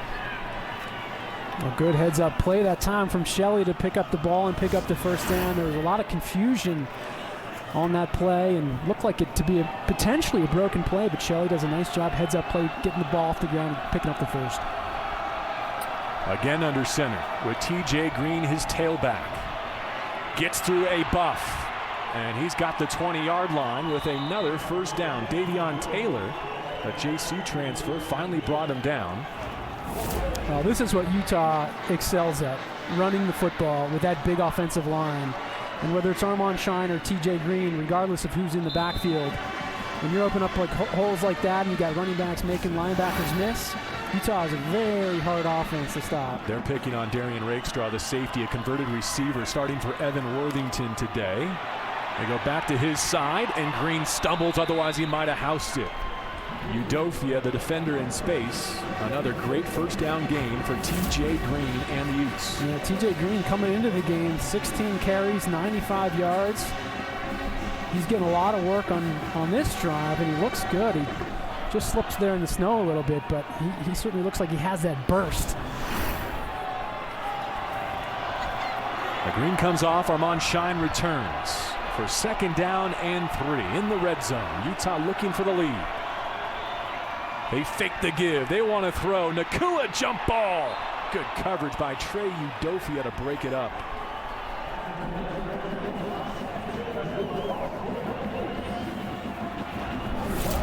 Really good coverage this time by Trey Udofia, the sophomore. One of the better covered corners on this team. Had a standout freshman season a year ago and picking up where he left off here in his sophomore season. Nakua already has a 10-yard touchdown grab. 3rd down and 3 left for Jason Shelley and this Utah offense. A 2-back look with Britton Covey off his right shoulder. He goes in motion. They'll ask Shine to pick it up. Landman drilled him and turned him away. 4th down, Utah. How about Nate Landman? 2nd in run stops among Pac-12 linebackers.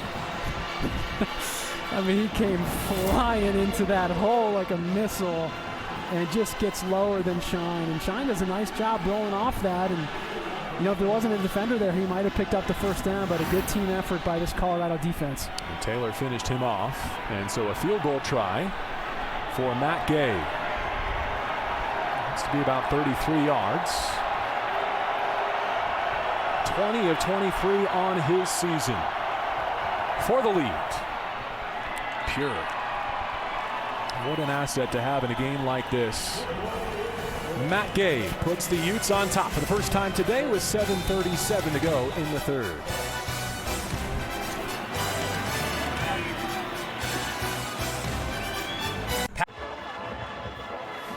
A snow buff here in Boulder at Folsom Field. Pac-12 football presented by Jared. We're in the 3rd quarter. An early kick here in the mountains. We've already had one snowball throwing warning. I think he's flexing over there. one of the things Utah actually kind of liked about this early kick is because they're going to be scoreboard watching later in that ASU-Oregon game. Get their contest out of the way, hopefully in the winning column for Kyle Winningham and company. Coach's players love the early start. Just wake up, eat, meet, and go. Now this one will sail into the end zone for a touchback. And Steven Montez gets the football, trailing for the first time today at 10-7. They've covered this a lot. We're going to continue to set it up because of what's at stake. Utah in their Pac-12 finale here today. They will represent the South in the championship game with a win combined with an ASU loss in the final 2 weeks, either tonight in Oregon or the Territorial Cup in Tucson. And I still think that there's a very good chance that Utah could find itself in the Pac-12 championship game. I think Oregon and Arizona will play ASU tough. Montez set up in the shotgun with Trayvon McMillan off his right shoulder. Going to throw to that right flat. McMillan seeing white jerseys everywhere is dropped for a loss. Julian Blackman in the corner holding his edge. Utah has been impressive here early in the second half, both offensively and defensively. And, you know, without the snow coming down anymore, there's more. It's more consistency to the weather. I think that's going to factor in here. Both teams can open up their offense a little bit more. Millen spinning and driving up to the 30. Did well to get about 7 yards and set up third down and manageable. His boss will have 5 to get. Nothing else, a couple of first downs give their defense a chance to recover after a physical run-heavy drive by Utah. Capped by a 33-yard field goal for the 10-7 advantage.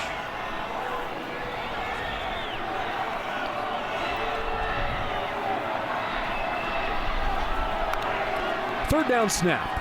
Utes bring 4. A slant to the right side and a secure catch made by Jawan Winfrey on his senior day. Well, this is a tough catch right here. Coming across the middle. Montez just leads him to the outside. And Jeremy, I think they threw a flag on Chenault for that pick. It's going to be offensive pass interference. 15-yard penalty from the previous spot. Replay, third down. Now, this is what you call a rub route. Watch number 2 Chenault come across. Yeah, that's a borderline call. I mean, that's pretty much what you're taught to do as a receiver. Find contact with the defender in front of you and push him into the man covering the receiver to your right or left. And that time Chenault did his job, but they caught him. So instead of first down Colorado, it's 3rd and 20. They're backed up to their 15-yard line. Again, a 4-man rush from Utah. Walls caving in. Montez somehow escapes. He's going to be well shy of the line to gain. Cody Barton puts him in the turf, but Montez gives his punt team some room. I think Coach McIntyre wants a targeting call, and instead they throw the flag on him for coming off the sideline. He came out to the numbers to speak with an official, given that targeting sign.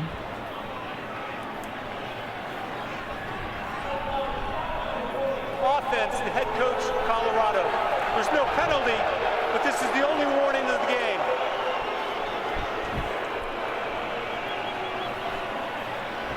let's take a look and see what Coach Mack is so upset about. Montez gets away, scrambles. Tough to tell from that angle. Cody Barton, let's take a look from another angle right there. Yeah, certainly it is helmet to helmet in the way the rule is written, especially as we saw earlier in the game with Chase Hansen. No telling how the refs call all these. A punt is away, and Covey will take it at the 40. Makes the first buff miss, cannot get away from the second. And Drew Lewis getting down in coverage. And we'll step aside. Utah with a field goal advantage and about to take over on offense.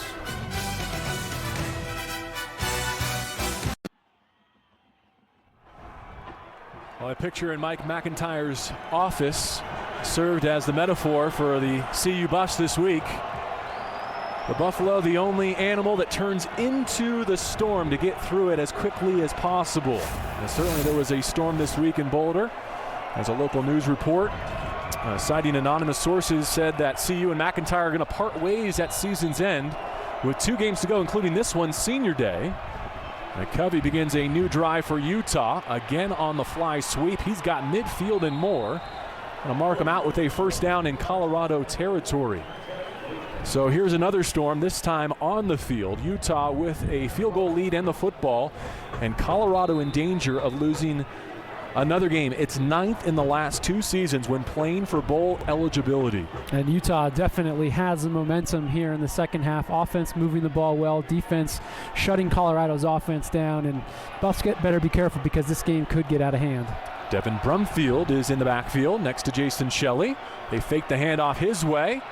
They want to go vertical, over the top, and caught at the 10. Touchdown, Utah! Jalen Dixon. Well, we were just talking about momentum, and that'll get them even more momentum. Jalen Dixon, the fastest guy on this offense, only a redshirt freshman. And Shelley, like we talked about, knows him well. They played in high school together. And how impressive has Jason Shelley been here today in Boulder throwing the football? I mean, that is an accurate football here in cold, inclement weather in the snow to a receiver that he knows really well, Jalen Dixon. For a freshman's first touchdown. He gives Utah a chance to grab a double-digit lead with the try from Matt Gay. And Utah strong out of the halftime locker room. Over the top, 47 yards. Jason Shelley to Jalen Dixon.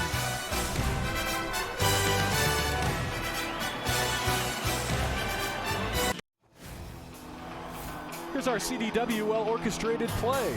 A bunch route right here. This is a seam route. Right down the seam, runs right by Dante Wigley.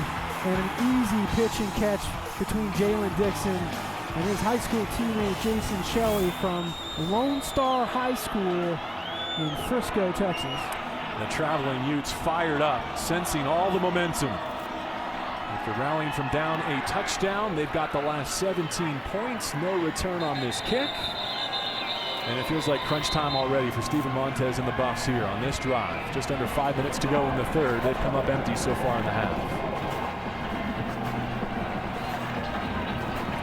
And Colorado's got to respond because you can just feel the momentum squarely in the hands of Utah, and Colorado hasn't been able to do anything in the second half, and as we know, it's been well documented, they've really struggled in second halves, really the last 5 weeks. Very important drive here to Colorado to try to get some of the momentum back on their side. Millen in the backfield to begin a new drive with Montez. Blitz coming, it gets home. Bradley Anai with his 7th of the season. Bradley Anai, he's such an exciting player at the left end. Big kid, 6'3", 254. He's from Hawaii, and he gets around the edge, and he just shuts down. I mean, nobody touches him. Behind the chain, CU will run. McMillan torn down with barely a yard, and the boos rain down from Folsom Field. Leki Fotu made the stop. You're right about the point in the second half of the Buffs. That's where they have crumbled. They've been outscored 105-33, including today's points by Utah. Since the half, in their 5-game losing streak. In danger of extending to 6. Blitz coming. Montez dodging traffic. 1 Ute misses. 2 Utes miss. They finally get there for another sack. Montez on his back. Nothing he can do. A 3-and-out by Cody Barton and the Utes. Great defensive play call here by the defensive coordinator, Morgan Scally, sending the blitz. And Montez does a nice job of avoiding 1-2 Utes defenders, but he can't avoid the entire interior line. Great job by the Utah Utes.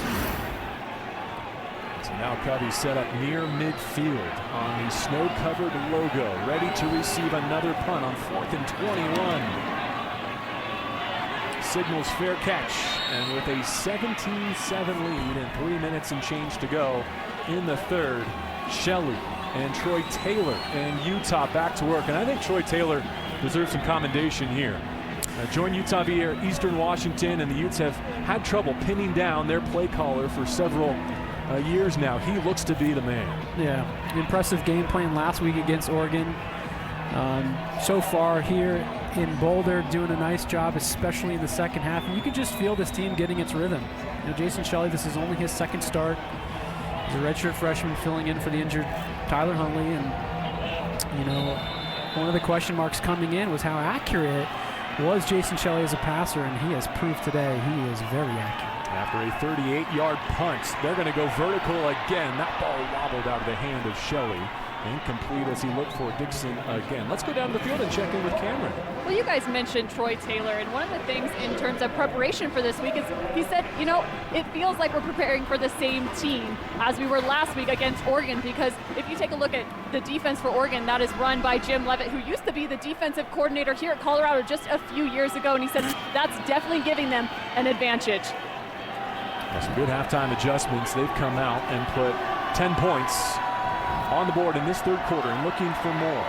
TJ Green is into the backfield, and he'll take the handoff. Bursting to his left, could not get away from Nate Landman, who's got another double-digit tackle performance. He's a special guy. I mean, Nate Landman, number 53, again, only a sophomore out of Danville, California, going to be here for a while, but he's just a star on this defense. He's got a great nose for the football. He's strong, he's powerful, and he doesn't miss many tackles. He and Edwards come off for a known passing down. Finally, they get Jason Shelley in 3rd and long.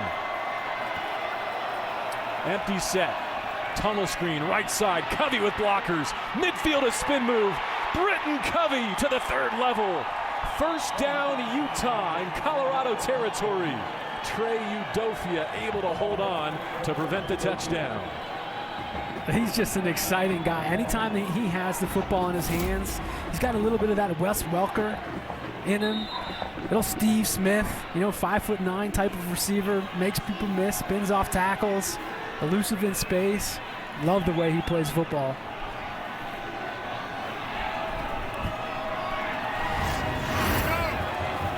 Covey a breather for first down and 10 from the 34. Disjointed, but Shine has a huge lane. Downhill running to the 14.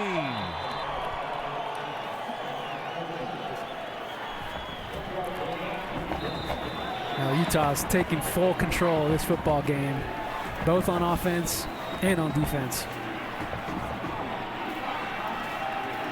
Another first down. Shelley wants to throw, and he is dropped. Landman got him by the shoestrings. A sack back to the 20. Had some help from Chris Malumba, senior as well.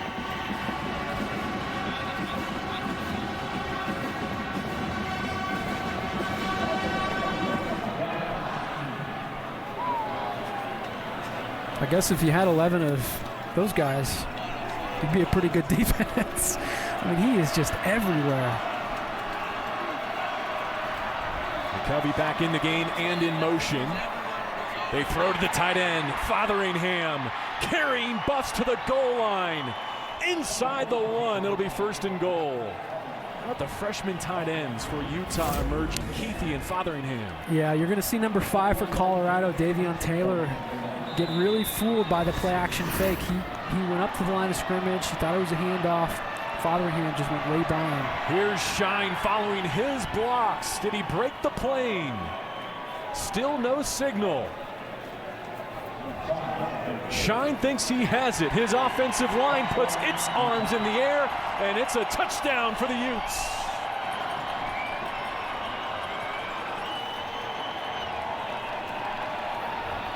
Utah dominates the 3rd quarter here in Boulder. Oh, this is power football right here. This is what Utah does so well with that big offensive line. And Shine is no little running back. 210 pounds. Gets a nice push from his offensive line up front and finds the end zone. Couple of passing scores for Shelley. Now Shine runs it in from inside the 1. Final minute of the 3rd, and our new score after the PAT from Matt Gay. Utah 24, Colorado 7. If Zach Moss were to enter the NFL draft, Shine would stand to be the featured back as a senior. Also want to point out that Utah's without Devontae Henry Cole, who misses this entire season with an arm injury. Yeah, and you know, Utes fans aren't surprised by how well Shine has been playing. I mean, 12 months ago, he was the #1 running back here at Utah. And obviously Zach Moss has had a great season, but he's out with a knee injury. But he's been here for a while. And Marlon Shine, just a great game last week against Oregon, picking up where he left off here in Boulder. And you know, now if you're Colorado, you got to start having success throwing the football. I mean, the way that Utah's defense is playing right now, it's stuffing the run. You have to create some space. You have to create short second downs, short third downs to give your offense an opportunity to continue to move the football and score some points. Evans back with Blackman to receive. Did a couple of Utah games late last season against Oregon, against Washington State. Whittingham was bemoaning the fact that they, Jeremy, had lost their identity. They were struggling to find it, especially offensively. But just about a year later, there is no question they have one of the purest identities in the Pac-12 and maybe all of college football. Even if you have to replace the quarterback and the tailback, they're able to operate the same system to great success. Well, and it's much to credit to that guy right there. I think Kyle Whittingham is one of the best coaches in all of college football. And I mean, you look at his bowl record, it's the best in the NCAA as far as percentage of wins, 11-1 in bowl games. And he's got his Utes bowl eligible for the 13th time. Tough, hard-nosed coach, very well respected across college football. Only Nick Saban among active coaches has more bowl wins, as the Buffalo incomplete to Chenault on first down. Of course, Utah's bowl eligibility secured. Colorado still very much in doubt. If they do not win here today, they'll have to get it at Cal next week. 13-1, that's just ridiculous in bowl games. And you know what, that says that he commands this team, because sometimes it's hard to get players up to play in bowl games. You have to wait a month for practice, and you have to get them to buy into whatever you're doing, and he does a great job of doing that. Well, Montez has been in full retreat from the pocket seemingly on every snap. He's able to find Kavion Ento for positive yardage here. By the way, when the Utes are preparing for those bowl games, Jeremy, what do they like to do? Practice outside in the snow whenever possible. So perfectly comfortable in these conditions. Third down, Montez and CU need 7 yards. He throws left side through the hands of a leaping Ento. It's 4th and long. These are the plays you have to make. If you're going to win football games, you got to make that catch. Especially at this point in this game with the momentum all on the Utah side, you got to come down with that ball. And so before the quarter break, again, CU will have to punt. And the period completely controlled by the visitors. Snap back to Alex Kinney here. It's a fake. And that's going nowhere.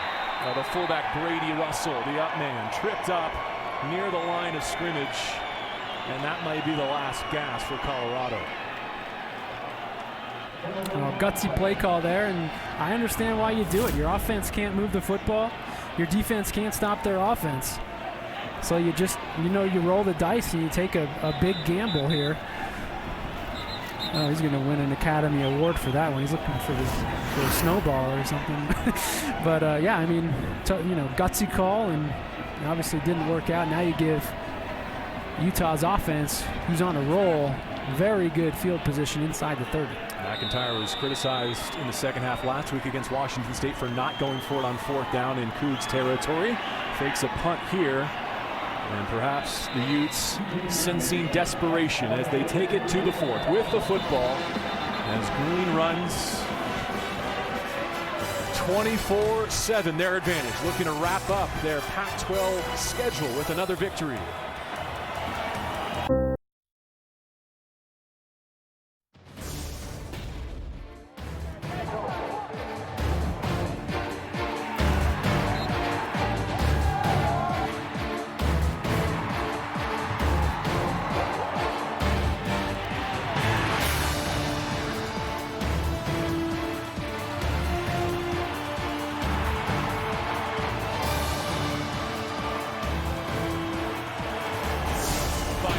by Matt, Tyler, and Mike in our tape room, putting that montage together. Here's our Wranglers game summary as Utah takes control with all 17 points in the third. Well, Jalen Dixon has been amazing. Jason Shelley has been, very accurate, and the Utes are just catching fire here. Well, they were on fire in the third quarter, and entering into the fourth quarter, they got great field position. They start with Shine. He's stacked up on the first play of the fourth quarter, but piles ahead near another first down. Those 125 yards receiving for the freshman Jalen Dixon, by the way. A 47-yard touchdown along the way. That's a new career high. Yeah, he's finishing strong. Only a redshirt freshman. 2 redshirt freshmen between Shelley and Dixon, and big physical offensive line in front of them. They're probably a little bit better in run blocking than pass protection, but at least here this week in Boulder, they've showed some really good ability in making sure Shelley has enough time to throw the ball. Devin Brumfield in the backfield. Shelley in the shotgun. He wants to throw. Lobs one down the right side. Incomplete, broken up at the goal line. A diving effort made by Brant Keithy, his other freshman tight end. There's Carson Wells with a fine defensive play. Yeah, nice job by Carson Wells, just cutting off the edge right there. Not allowing an opportunity to find the receiver in the end zone, and really good coverage. Utah with 182 yards of offense in that third quarter compared to just 14 for Colorado. Can they get more points to begin the fourth? Set up in the red zone, second down, 10. Brumfield through traffic down to the 11. So again, this is his 4th game with the new NCAA redshirt rule. Brumfield still eligible to preserve this year if he does not play again this season, but at this point Utah might keep feeding him.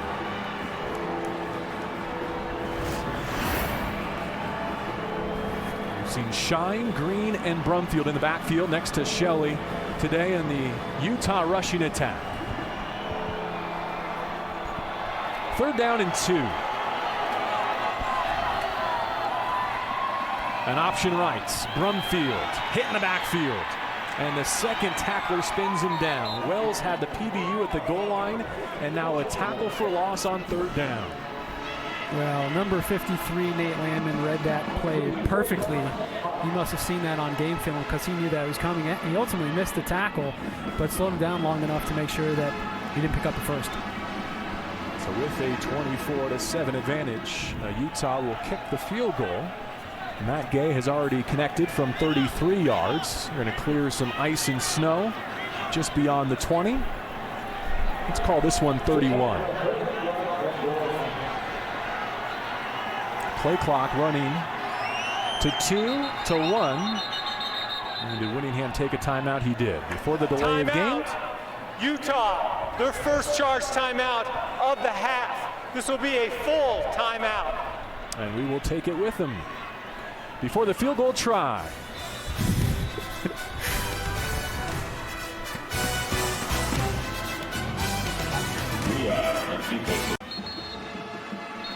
And Kyle Whittingham looking to go to 6-2 in his career against Colorado. He loves his special teams units, Jeremy, but he was not happy about having to use a timeout before this field goal try. Yeah, a little confusion on who's supposed to be in there, and he did not look very happy. But as you mentioned, when you have Matt Gay back there kicking field goals, it probably wouldn't, I don't want to jinx him, but it probably wouldn't even have mattered if they got a delay game. He's got such a strong leg. So they line up to try it from 31 again. Noah Rodriguez-Trammell is the long snapper. Alex Whittingham is the short snapper. And the 31-yard field goal is good to extend Utah's lead out to 20 points. And we send you to our San Francisco studio for an update with Chris Francis. Thank you, JB. It's a Jared studio update, and we're going to the Rose Bowl. USC and UCLA. Hey, Wilton Speight is playing well so far. 33-yard pass to Theo Howard. 7-3 right now in the first quarter. Chip Kelly gave the freshman DTR plenty of opportunity in this 2018 season, but based on the way Speight has played of late, including last week in a loss against the Sun Devils, he seems to be operating that Bruins offense best down the stretch, trying to win the battle for Los Angeles. 13 combined losses between the Bruins and the Trojans, most ever entering a UCLA-USC game today. The South right now belongs to Utah, ASU, and the University of Arizona. Those are the 3 teams with a chance to go to the championship game coming into play today. Utah doing its part. They need this win today and then help from the Oregon Ducks in Eugene tonight.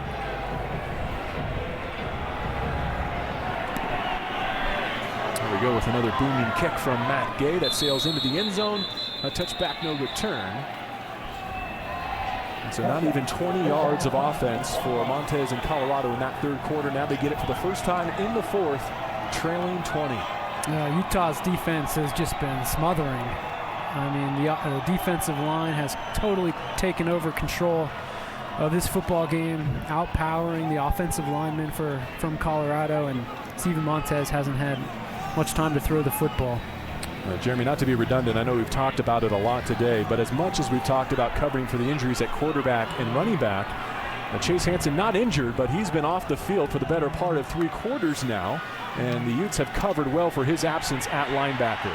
Montez playing Frogger in the pocket. He's got no chance. Lecky Fotu and John Penasini, and a whole nother wave behind them. Drop Montez again. Yeah, Montez is limping a little bit on that right leg, and like we talked about, that defensive line just picking up right where they left off last drive, getting penetration, getting in the backfield, and getting Montez on the ground.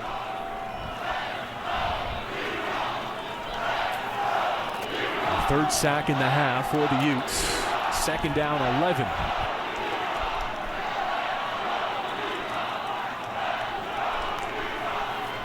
Four-man rush from the Utes. Montez limping to his right, just chucks it away. He might not be able to finish the game. Sam Neuer would be next in line at quarterback. Yep, and here he comes. Well, Neuer came onto the field, and yeah, now he's coming back on.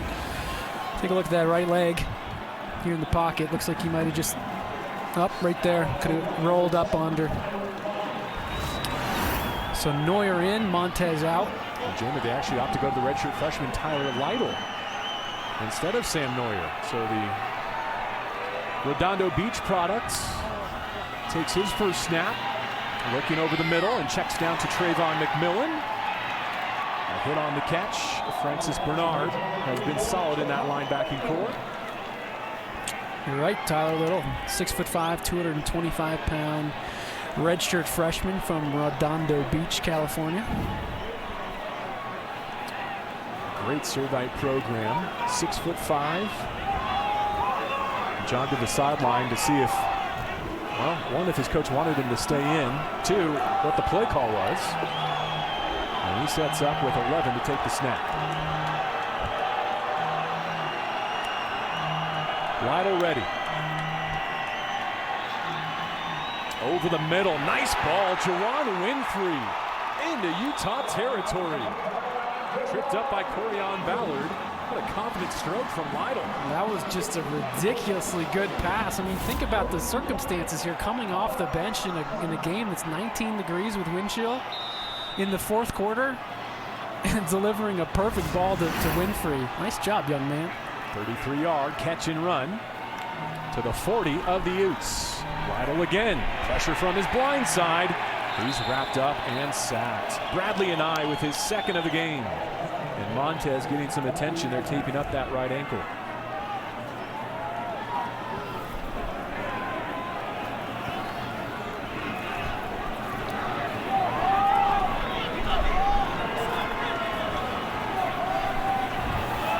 He's on the sideline, 2nd and 15 for Lytle in the shotgun. Here comes the blitz. They're trying to heat up the freshman, and he's going to scramble. And back inside the chains and out of bounds at the 37-yard line. Third down upcoming for CU. Nice job that time by Lytle to get out of the pocket and extend the play and pick up some yards. And Morgan Scally dials up a blitz, which is typically what you do when you have a young, inexperienced quarterback in the game.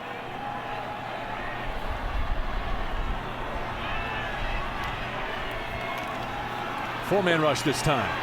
Lytle again to his left, sets his feet and fires off target. for McMillan. The crowd, I think, wanted a late hit on the quarterback. And there is a flag down in the pocket.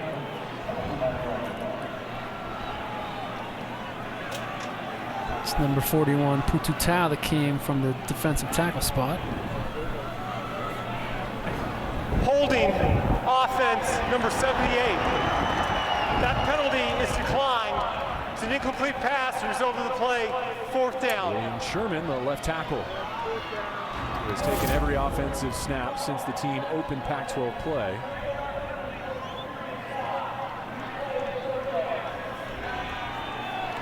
And Putu Tau says, hey, welcome to college football, Mr. Lytle. Initially they said that penalty would be declined, but upon further consideration, they do mark it off. So inside of 10 minutes to go here at Folsom Field in Boulder. The 500th game in one of college football's most iconic venues. Lytle in, and he puts the football on the ground. It scoots. Hawadi Putu Tau gives the football back to his offense and may have put this one out of reach.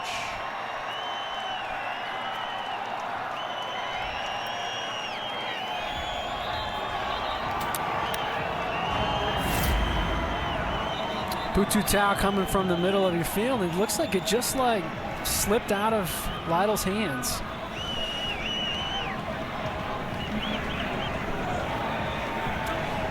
Number 2 defense in the pack, number 17 nationally in scoring D, stout against the run, defending against the pass of Colorado here today. Utah flexing its collective muscle. Yes, they need help, but no question these last 2 weeks, the Utes have done their part.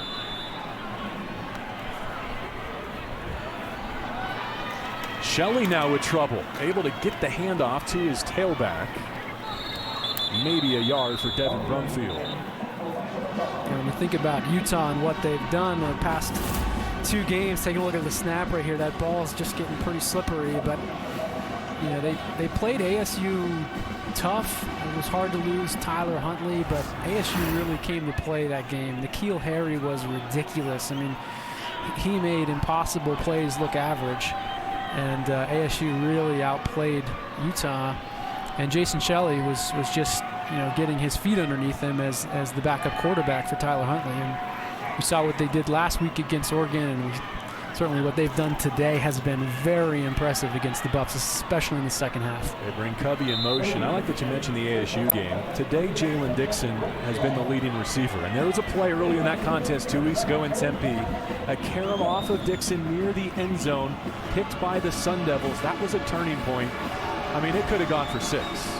Jalen Dixon had separation. If he scores that, I wonder if Utah isn't clinching today without any help.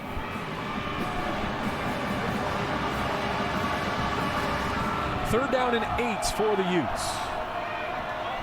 Trying to capitalize off another Colorado turnover. Buffs creeping. Utes need the 25. They pick up the blitz from the corner and throw to the opposite side. Incomplete, broken up by Dante Wigley. They gave Brian Thompson a chance in the end zone, but it's 4th down. They sent Drew Lewis off the edge on an end blitz, picked up nicely by Utah, but good coverage by number 4, Dante Wigley right here.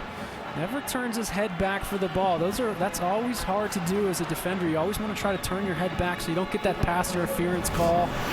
That's one of those tight coverage, could have gone either way, but that time he got away with it and forced the field goal attempt. Matt Gay has made a new school record, 21 consecutive field goals. This from the left hash, 51 yards.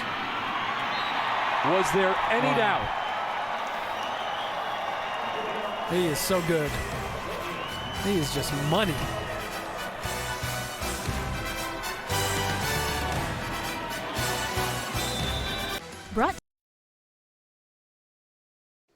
Pac-12 football is brought to you by Jared, Dare to be Devoted, and by 76. We're on the driver's side.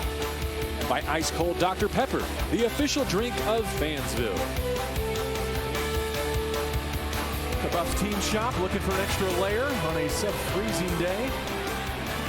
Number 19 Utah leads CU 30-7. The Buffs got the game's opening touchdown, have not scored since.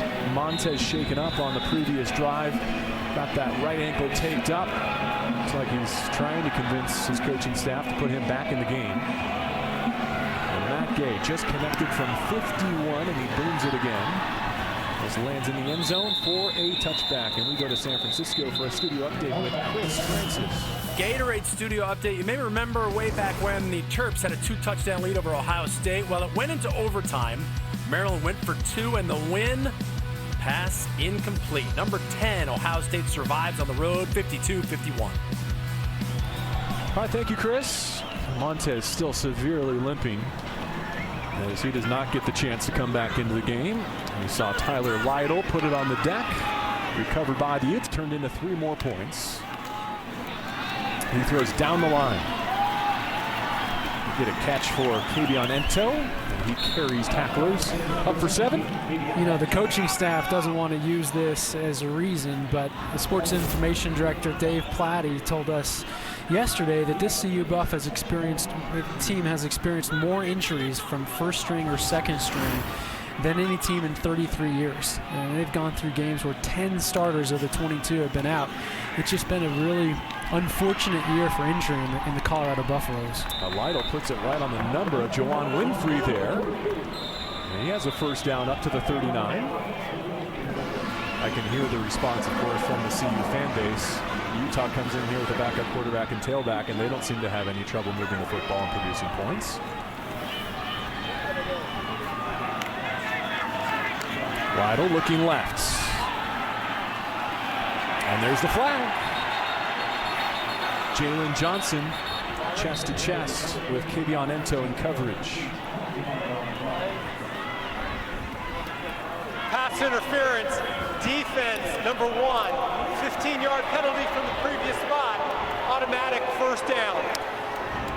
This is pretty good coverage right here by Jalen Johnson, and just underthrown. So, you know, because he doesn't turn back and look for the football, the ref is going to throw that. But, you know, you can't cover somebody much better than Jalen Johnson did. And just a tough call. Could have gone either way. He did have his hand on his shoulder, so maybe that's what the ref saw. Give some credit to Morgan Scalley's defense. And Morgan was one of 5 Pac-12 coaches nominated for the 2018 Broyles Award, which goes to college football's top assistant. First down and 10 from the Utah 46. Pressured immediately and sacked again at the 50. Pita Tonga joins the Utah rush. I mean, they rotate 9 different guys on their defensive line, and all of them are as good as the next one. It's just really impressive that the type of players that Morgan Scalley and Kyle Whittingham and company can recruit here to Utah. It's right up the teeth again. This time it's picked up by CU and intercepted. Jalen Johnson looking for a block as he stiff arms at the 50. And they blow him dead at the 41. His 4th interception of the season. And now they scuffle at the Utah sideline. But with a 30-7 lead and the football back, Utah well on its way to an 8th victory. And there's some revenge for that pass interference call that they gave on him. A timeout us with 6:26 to go in Boulder. This is. I'm Chris Francis with a programming note. Oregon State and Washington coming up next. Kickoff set for 1:37 p.m. To see the start of that game, download and log into the Pac-12 Now app or tune into Pac-12 Oregon or Pac-12 Washington. And for those watching on Pac-12 Network, we'll get you to the Beavs and Huskies right after Utah-Colorado ends. All right, UW riding a 13-game home winning streak, tied with Clemson for the 2nd longest active streak in the FBS. Ben Burkervin, a Pac-12 Defensive Player of the Year candidate to watch, as the Huskies controlled their own destiny in the North with 2 games to go. A new drive begins for Utah. Drew Lisk is in at quarterback, and he gives to TJ Green. Lisk, a former walk-on, awarded a scholarship over the summer. His only action to this point was brief. It was against West Virginia in the 2017 Heart of Dallas Bowl. the first-team All-State selection for Jordan High School. Led the state of Utah in total offense as a senior. Was third string, now backing up Jason Shelley. Play clock at 3. He's going to take it himself. Tackled at the original line of scrimmage. Rick Gamboa makes the play. By the way, Gamboa is going to be awarded the Buffalo Heart Award after today's contest. It's presented to someone who embodies the spirit of what it means to be a CU student athlete and a football player. Jeremy, I know that your alma mater holds that one near and dear. It is one of the most coveted awards here at the University of Colorado. Says more about who the person you are, your type of leadership, getting through adversity, and well earned by that young man. We'll hit the 5-minute mark here on third down and the full chains. Drew Lisk at the controls. Utah keeps it on the ground. Brumfield into a wall. Got a couple. Well, while we still have a little bit of time, I want to say congratulations to the cross-country team, the women's cross-country team here at Colorado, picking up their first national championship today, first time since 2004. And Danny Jones picks up the national championship in the individual side. And congratulations to you as well, Jeremy Bloom. Met your new bride last night. Recently married. I'm sure this is not how you wanted to spend your honeymoon, working in the snow with me, but this is my ideal honeymoon. Actually, I wouldn't rather be anywhere else, JB. Nonetheless, I enjoyed it. Hope you can get away to somewhere tropical soon. No way. I want to hit some powder up in the mountains. Speaking of, go inside the Hall of Champions. There he is. 2006 Olympic trials. Yeah, that was up there in Steamboat Springs, Colorado. Ended up winning that and making my second Olympics, going to the Torino Olympics over there in Italy. Looks like they're going to set up between the 46 and the 47, so a chance for a new career long in the snow for Gay. He drills it with the right. It will not get there. No reason not to try it with a 30-7 lead and less than 5 minutes to go. So his streak of consecutive makes comes up just short in freezing temps. Yeah, but what a weapon he is on this Utah offense. Went 6 for 6 last week against Oregon. And, you know, this is, yeah, the air is thin up here in Boulder, about a mile high. But in this type of weather, 18 degrees, it is tough to kick. That ball feels like a rock.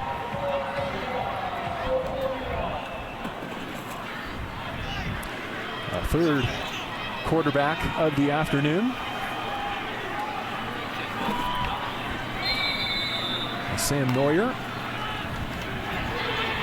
Screen left, KD Nixon charging ahead for about 4. And you got to give a lot of credit to this Colorado football team. Obviously, the second half of the season didn't pan out the way they wanted to, but they started this season 5-0. A team that has never flinched, has never quit, has always played hard for Coach Mack. They wanted to come out here and play even harder for Coach Mack. They gave it their best effort, and they're just going to come up short against a very good Utah team. But, you know, nothing to hang their heads against. I know Colorado fans and supporters are frustrated. You can't put it all on that man. Coach Mack, you know, got this program to a Pac-12 championship game 2 years ago and has brought in a ton of talent here and has done a nice job turning around this program. Another throw to Nixon, the previous catch made by McIntyre's son, Jay. Of course, Mike played for his father in college, and now Jay's time coming to a close. And Coach Mack told us yesterday his mom did a great job raising him. He's laid his body out there for Colorado, no question about that. He gave all credit to the mom, and he has been just a great player for Colorado. I mean, puts his heart on the line every single game. Reminds me a little bit about Ed McCaffrey. You know, for the Broncos, obviously a lot different. There's dad and son, and Coach Mack and Jay growing up, but he is as tough as nails, that Jay McIntyre. He plays football. He's a great teammate. He loves his teammates. He respects them, and he's given his all here for for the Buffs. Now, McIntyre remembering his senior day fondly this week. His wife Tricia was there. They were engaged at the time against VMI in November of 1988. And look, I'd be remiss if we didn't share the context and the perspective that he offered under trying circumstances this week. But, you know, his statement was, look, you want to talk about tough? My future, that's not tough. Tough is what happened to my dad with MS and mom with Alzheimer's and mother-in-law ovarian cancer. Tough is what's going on in California with fires raging and people displaced. He nailed it, and he's absolutely right. And, you know, when you do play college football or you coach it, it becomes your life. I mean, you're everything, and sometimes it's important to be able to take a step back and say that there's bigger and more important things. And no matter what happens to Coach Mack, ultimately Rick George, who's the athletic director, he's going to make that decision, and with some of the boosters and regents and I'm sure others. But if Coach Mack makes it, I can think of 10 million reasons why to keep him. That's the buyout that it would cost the program. But if ultimately doesn't, you know, Buff fans will give him a big high five for what he did here and what he brought to this program. But I will say, my trust is in Rick George. I think Rick George is an elite athletic director. I think he's one of the best in the entire country. After the turnover on downs, Utah back to work trying to run out the remaining clock. With 3 minutes to go, we go to San Francisco for another studio update. Miles Gaskin and the Huskies getting ready to take on Oregon State. Kickoff there just moments away. To see the start of that game, download and log into the Pac-12 Now app. Tune into Pac-12 Oregon or Pac-12 Washington. And for those watching on Pac-12 Network, we'll take you to that game immediately following the conclusion of Utah and Colorado. Back to JB and Jeremy. All right, Chris, Utes trying to do their part to finish this one quickly. 2.5 to go as they look to run out the clock. And for Utah fans, go pick up some Oregon gear or some Arizona gear. You know, there's some big cheer for those teams because you got a real shot to play in your first Pac-12 championship game, and I like the chances of this team. I mean, it is a complete football team, great special teams, a physical defense, an offense who's now really catching its rhythm with 2 new starters at the quarterback and running back position, and I think they would make for a really great team to represent the South in a Pac-12 championship game. Joey Wood among the Utes deep on the depth chart, getting a chance to play here in Boulder. Great traveling crowd for Utah, throwing up the U on the road. That guy's going to hit Alta or Snowbird or Park City when he gets back home. Those are some old school ski goggles right there. List doing a good job taking the play clock down to the final 2 ticks before he takes the next snap. It'll be 4th down and long with 90 seconds and rolling on the clock.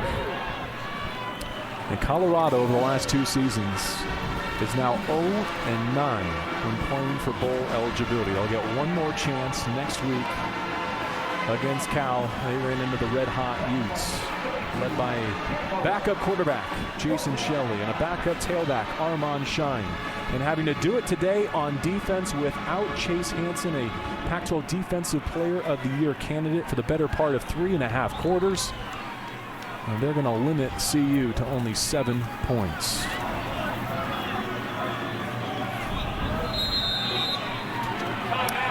For those watching on Pac-12 Network, we're going to take you to Seattle momentarily for OSU and number 18 UW for our Pac-12 Mountain viewers. We'll spend a minute to wrap things up after our final break.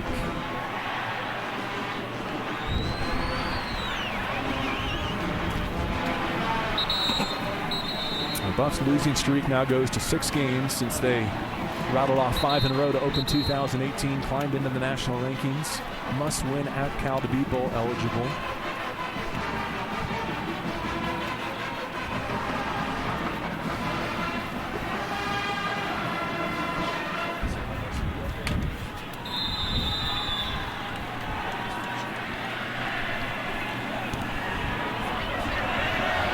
Punt away, and Blackman will fair catch it and muff it inside his 30. Looks like he was able to cover.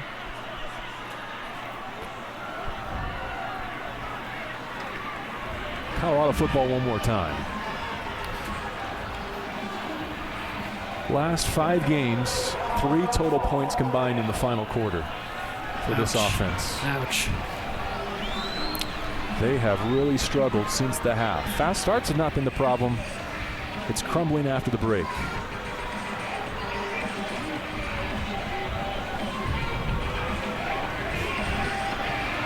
We've seen Montez, Lytle, and Neuer here in the second half. It'll be Lytle to finish. Claps his hands for the snap and gives. And this could be the final play. We'll see if CU opts to run another.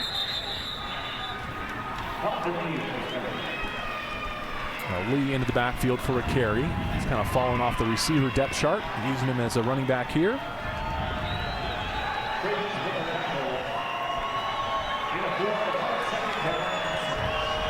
Looks like CU will run a second down play.